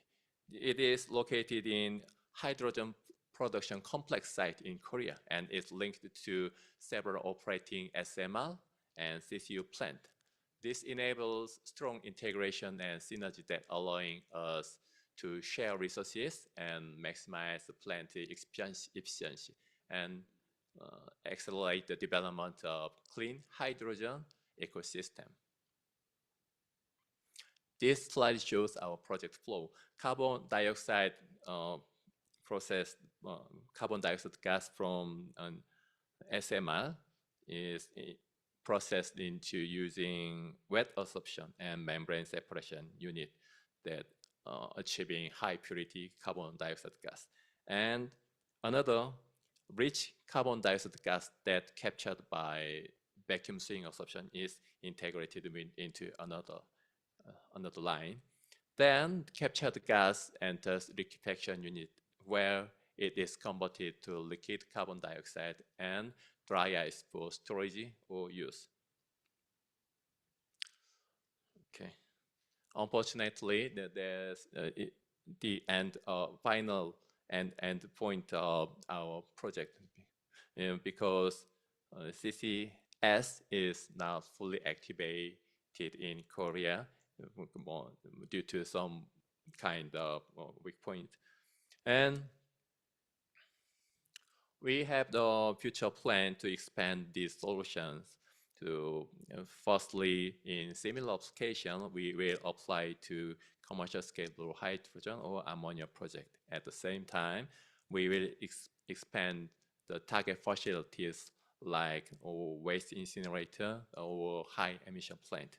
For the next step, we will integrating with combustion techniques that makes eco-friendly raw material like e-fuel, e-methanol, e-naphtha, etc. So in my view, the future prospects for CCUS is very positive, but large-scale deployment still require financial and social support. For example, policy support like the tax incentives or matching carbon pricing that and technological innovation with cost reduction. So, yeah, cost is always a problem of our business.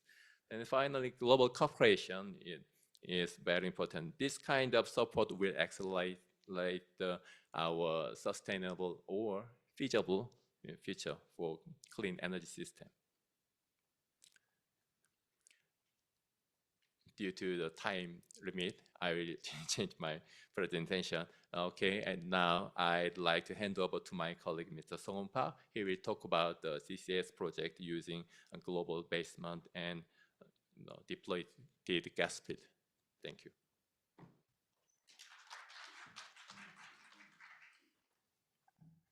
Yep. Hello everyone. Today I will introduce the CCS project using depleted gas field. In Korea, we have Donghae gas field operated from 2004 to 2022.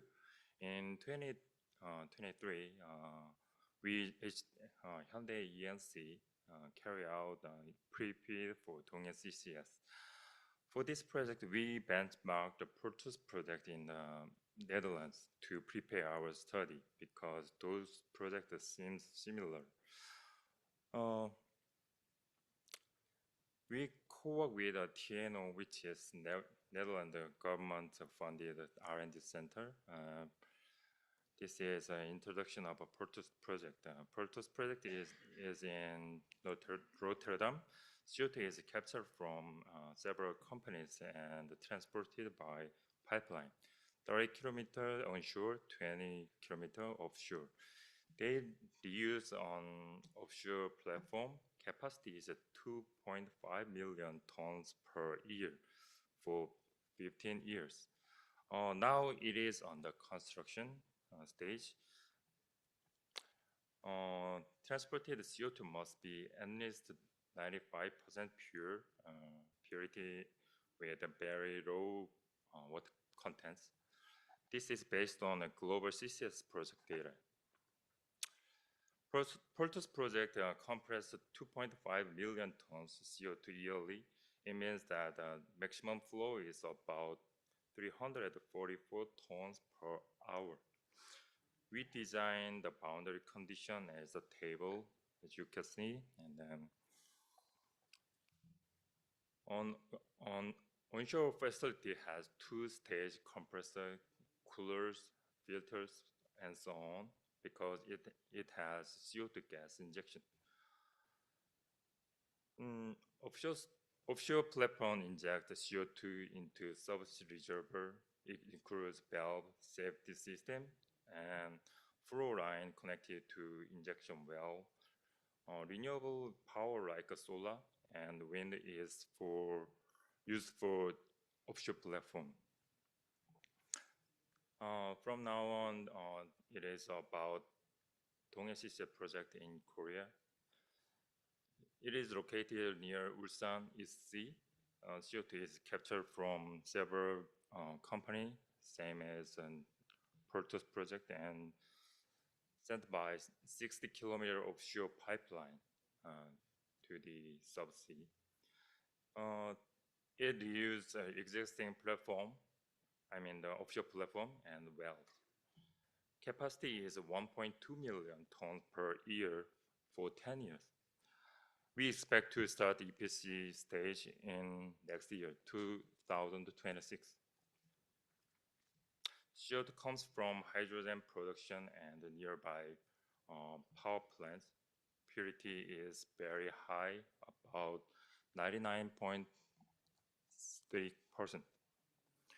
On the platform, CO2 goes through a choke valve to 3 inject well, where pressure drop from 248 bar to 33 bar during gas production. The onshore plant handles 1.2 million tons CO2 per year, both gas and liquid. It includes liquid for inlet, dehydration, compression, liquefaction, storage, and export. Onshore platform inject liquid CO2 using pump. There are also facilities for pipeline cleaning and maintenance.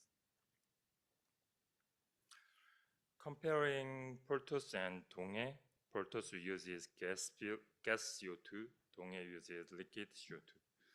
Portos uses green power offshore, and Donghae power comes from shore. Both reuse offshore platform and wells. Donghae also reuses subsea pipeline. Portos builds new ones. And this is the last page. Our next project is Blue Ammonia project in Australia, ordered in this week. It uses CCS technology for clean ammonia production. Korea Consortium is leading this feasibility study. So after this work, I hope to share the result to you. Oh, thank you for listening to my presentation.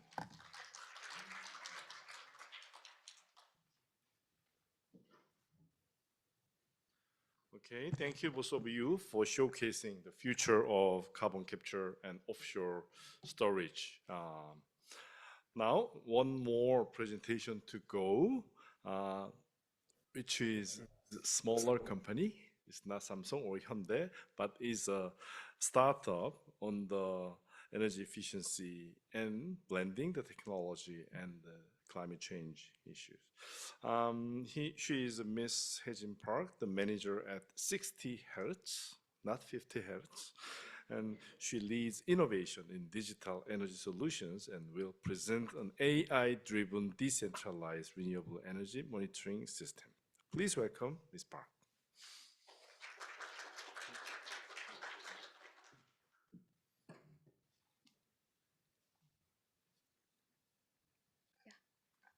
Good afternoon, everyone. This is the last presentation of today's session, so thank you for your being here and your patience. And I will make my presentation, really short so that we can finish in time.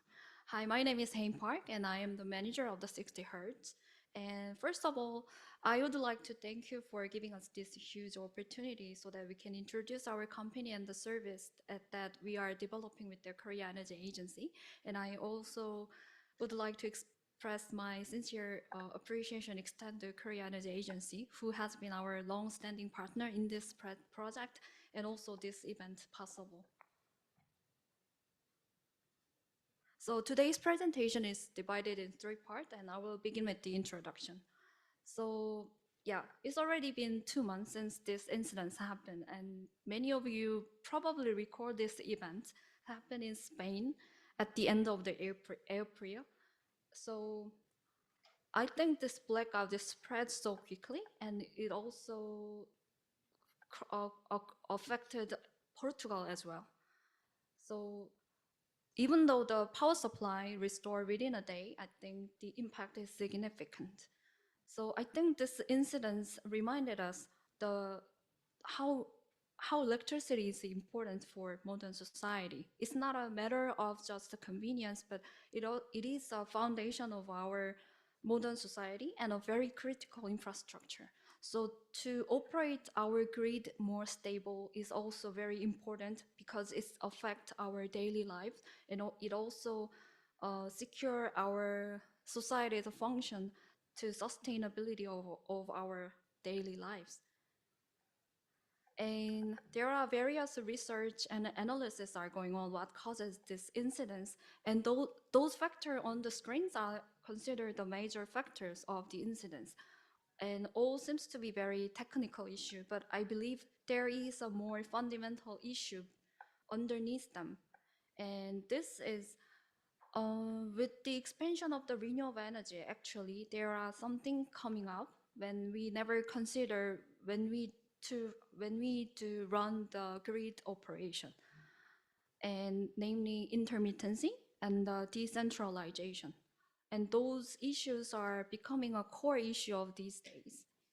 And I believe conventional grid system, which is built based on the centralized power generation, cannot cover and cannot handle the new energy environment, which is numerous and dispersed small-scale power plants integrated and produced energy into one grid.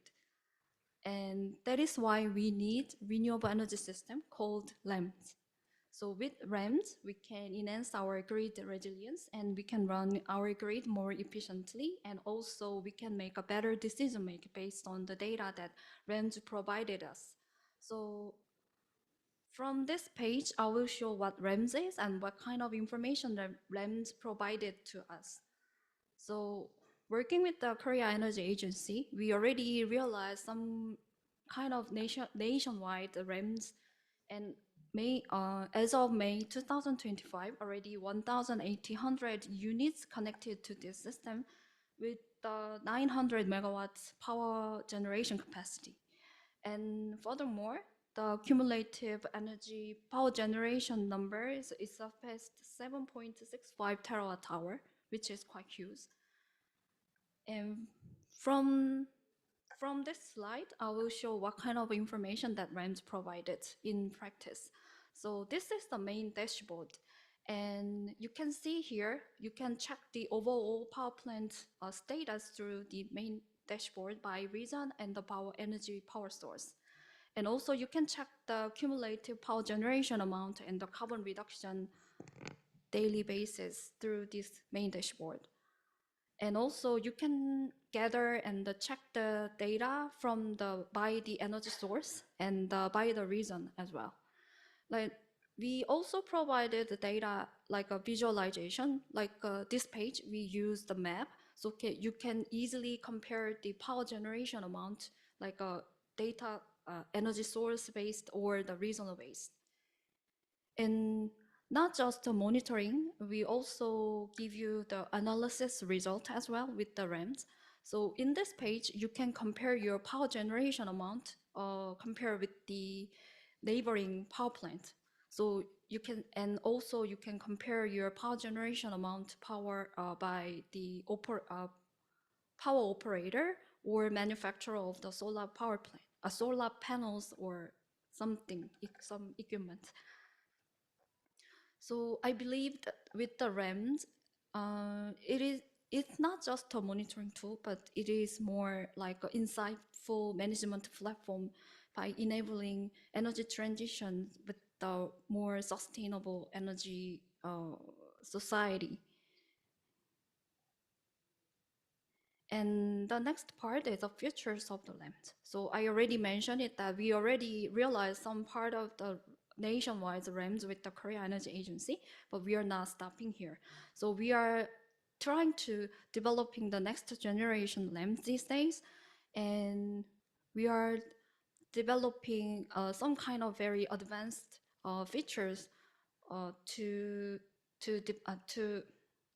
when we develop the next generation of the LEMs. But the most important and the significant feature of the next generation of the LEMs is anomaly detection. We are incorporating AI technology and the satellite data to make this technology in realization. And there are 3 factors we are incorporate to develop the technology to detect anomaly detection. First is AI-based weather prediction, and second, power plant clustering pattern, generation pattern, and second, historical patterns.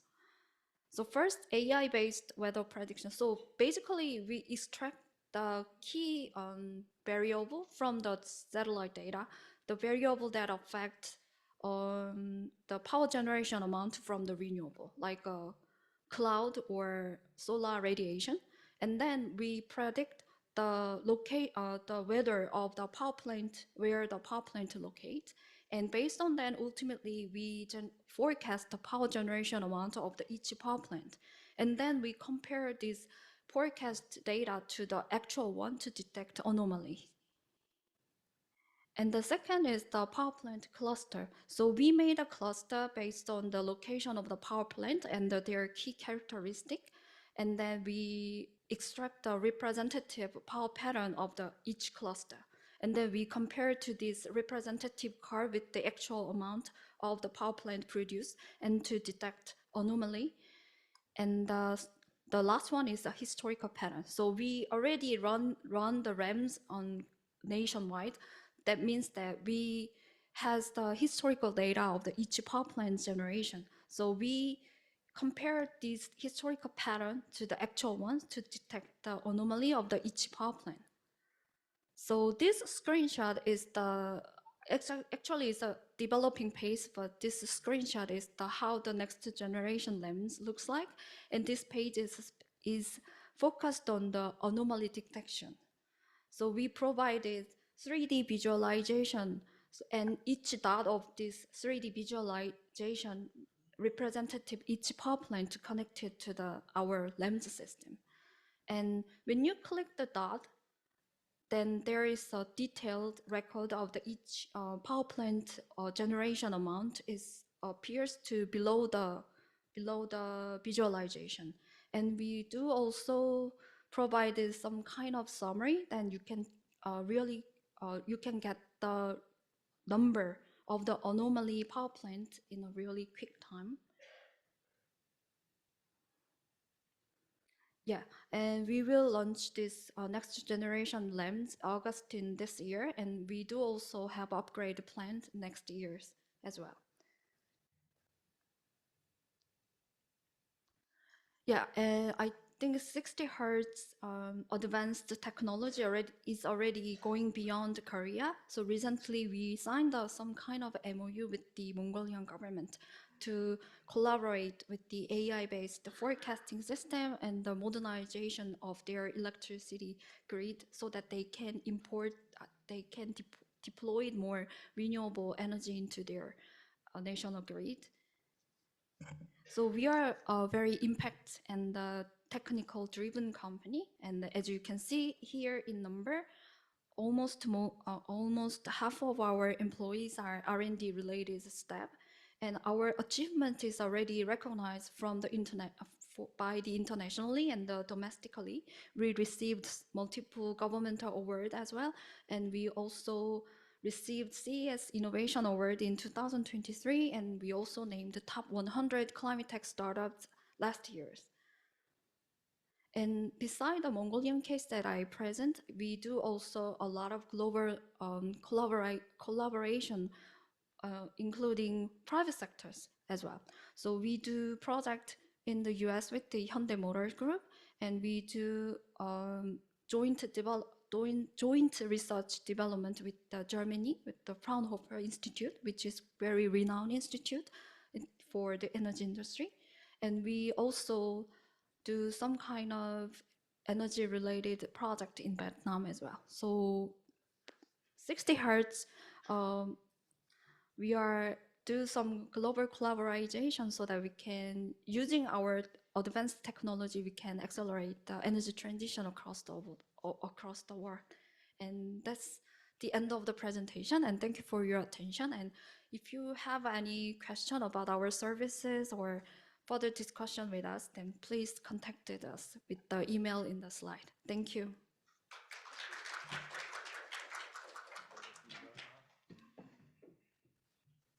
Thank you for the another new technology. Somebody produce energy, somebody use it, and her company stabilize it, so that we don't have any issues or problems. So I think it's critically important. I remember 2011 there was a big blackout in Korea, and even the minister of industry had to be removed from the position. And ever since, now we recognize more about the importance of the grid stabilization here. So we have AI and digital for this exciting future.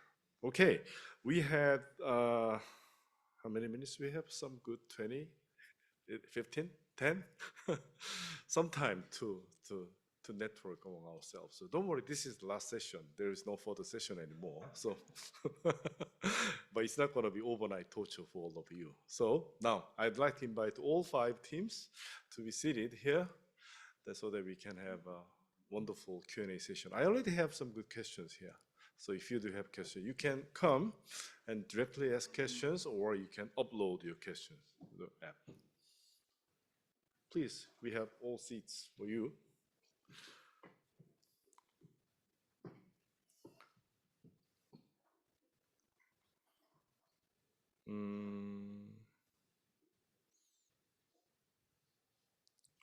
Oh, we have one question for Cohen.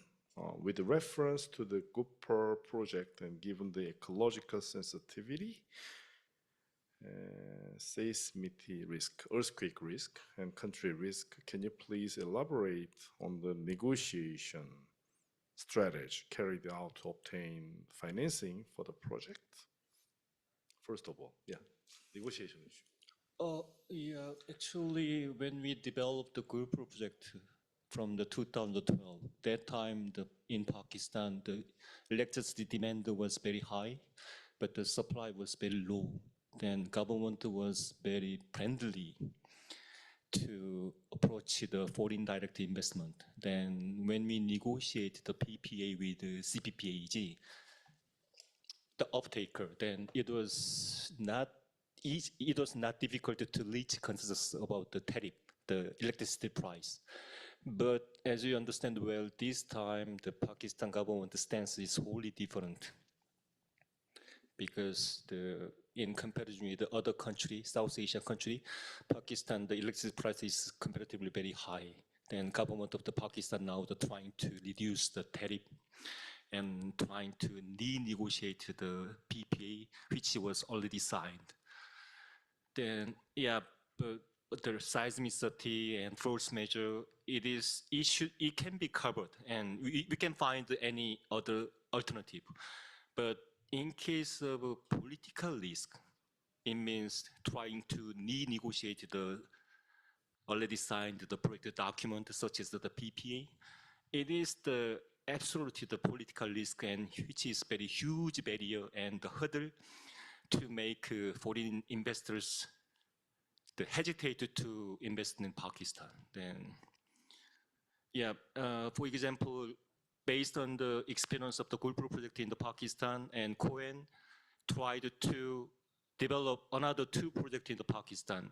We already got the Korean government approval, KDI, Korean Development Institute, but the approval, the first type tariff approval from the government of Pakistan is delayed and lagging. And that kind of the uncertainty is very huge hurdle to foreign direct investors. Then, yeah, that's my perspective.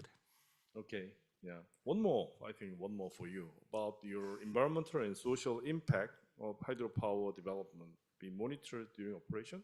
Yeah, maybe you already do environmental and social impact assessment before you start the project.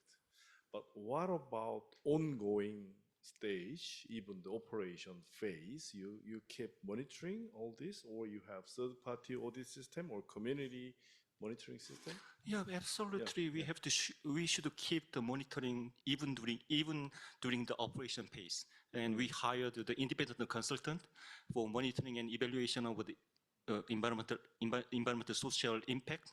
And those reports is absolutely being shared with all the lenders, and lenders ENS team also visited the site periodically and for for inspection of the report.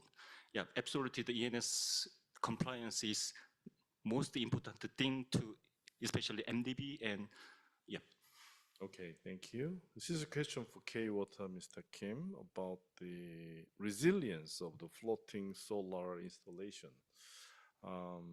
What happened if we hit by typhoons here in Philippines? Is it okay? Yeah. People are answering to the question. I would like to express my gratitude to the CEO, Mr. Park, because she reminded me I am the only one speaker not to express my sincere gratitude to the KEA to inviting me. So sorry. Okay. And yeah, the resilience and the endurance of typhoon and hurricane on the floating solar is very important issues. And South Korea, our company, and K-Water also very, how can I say, we are always reflecting this important issue when we are planning and design the floating solar buoyancy, because South Korea also affected by the high typhoons and hurricane and other strong wind. So stabilizing and endurance, or stabilizing and endurance of our floating solar is the best way to secure the stable, generation revenue. So we are always consider this one, and also we are reflecting the risk of the turnover of our buoyancy in case of the high tide in the dam reservoirs or lakes. Okay, thank you. Another question for you is can you share the specific examples of communities' concern about building floating solar power plants, and how did you handle them to get communities built in, and how long did it take? Yeah, I saw that million-dollar question, very sensitive and very difficult questions. When we are developing and operating floating solar, we always face two kinds of local community concern. The first one is, as I explained very briefly during the presentation, the water quality issue. It's not a blame to my mother country, but Korean citizen is very sensitive and very notorious, not notorious, famous for the global one of the best test bed in the global market, because we are too sensitive. We are always concerned about the all potential risk of the environmental impact. So when we are designed and developed our buoyancy, the most important structure and part of our floating solar, we always use polyethylene instead of FRP, fiber reinforced plastic, which may release microplastic injection into the water bodies. In addition, we always take very serious and comprehensive environmental study on the water body regular basis. The second one is the more serious and more difficult matters. The community resistance or not friendly environment, when they feel we are excluded from the project benefit of renewable energy project. So our company operate, we always invite local stakeholder as an investor or lender to our company, to our project, and we compensate them providing 10% interest rate of their funding. And lastly, we always provide additional benefit, like such as the in-kind contribution, like the small-scale renewable energy asset, rooftop solar, and other things for the community benefit. And sorry, I forgot to mention one more thing. Our interest rate compensation program, operate 20 years, same to our project 10 years. Thank you. Okay. Does it ever affect the local fishing business?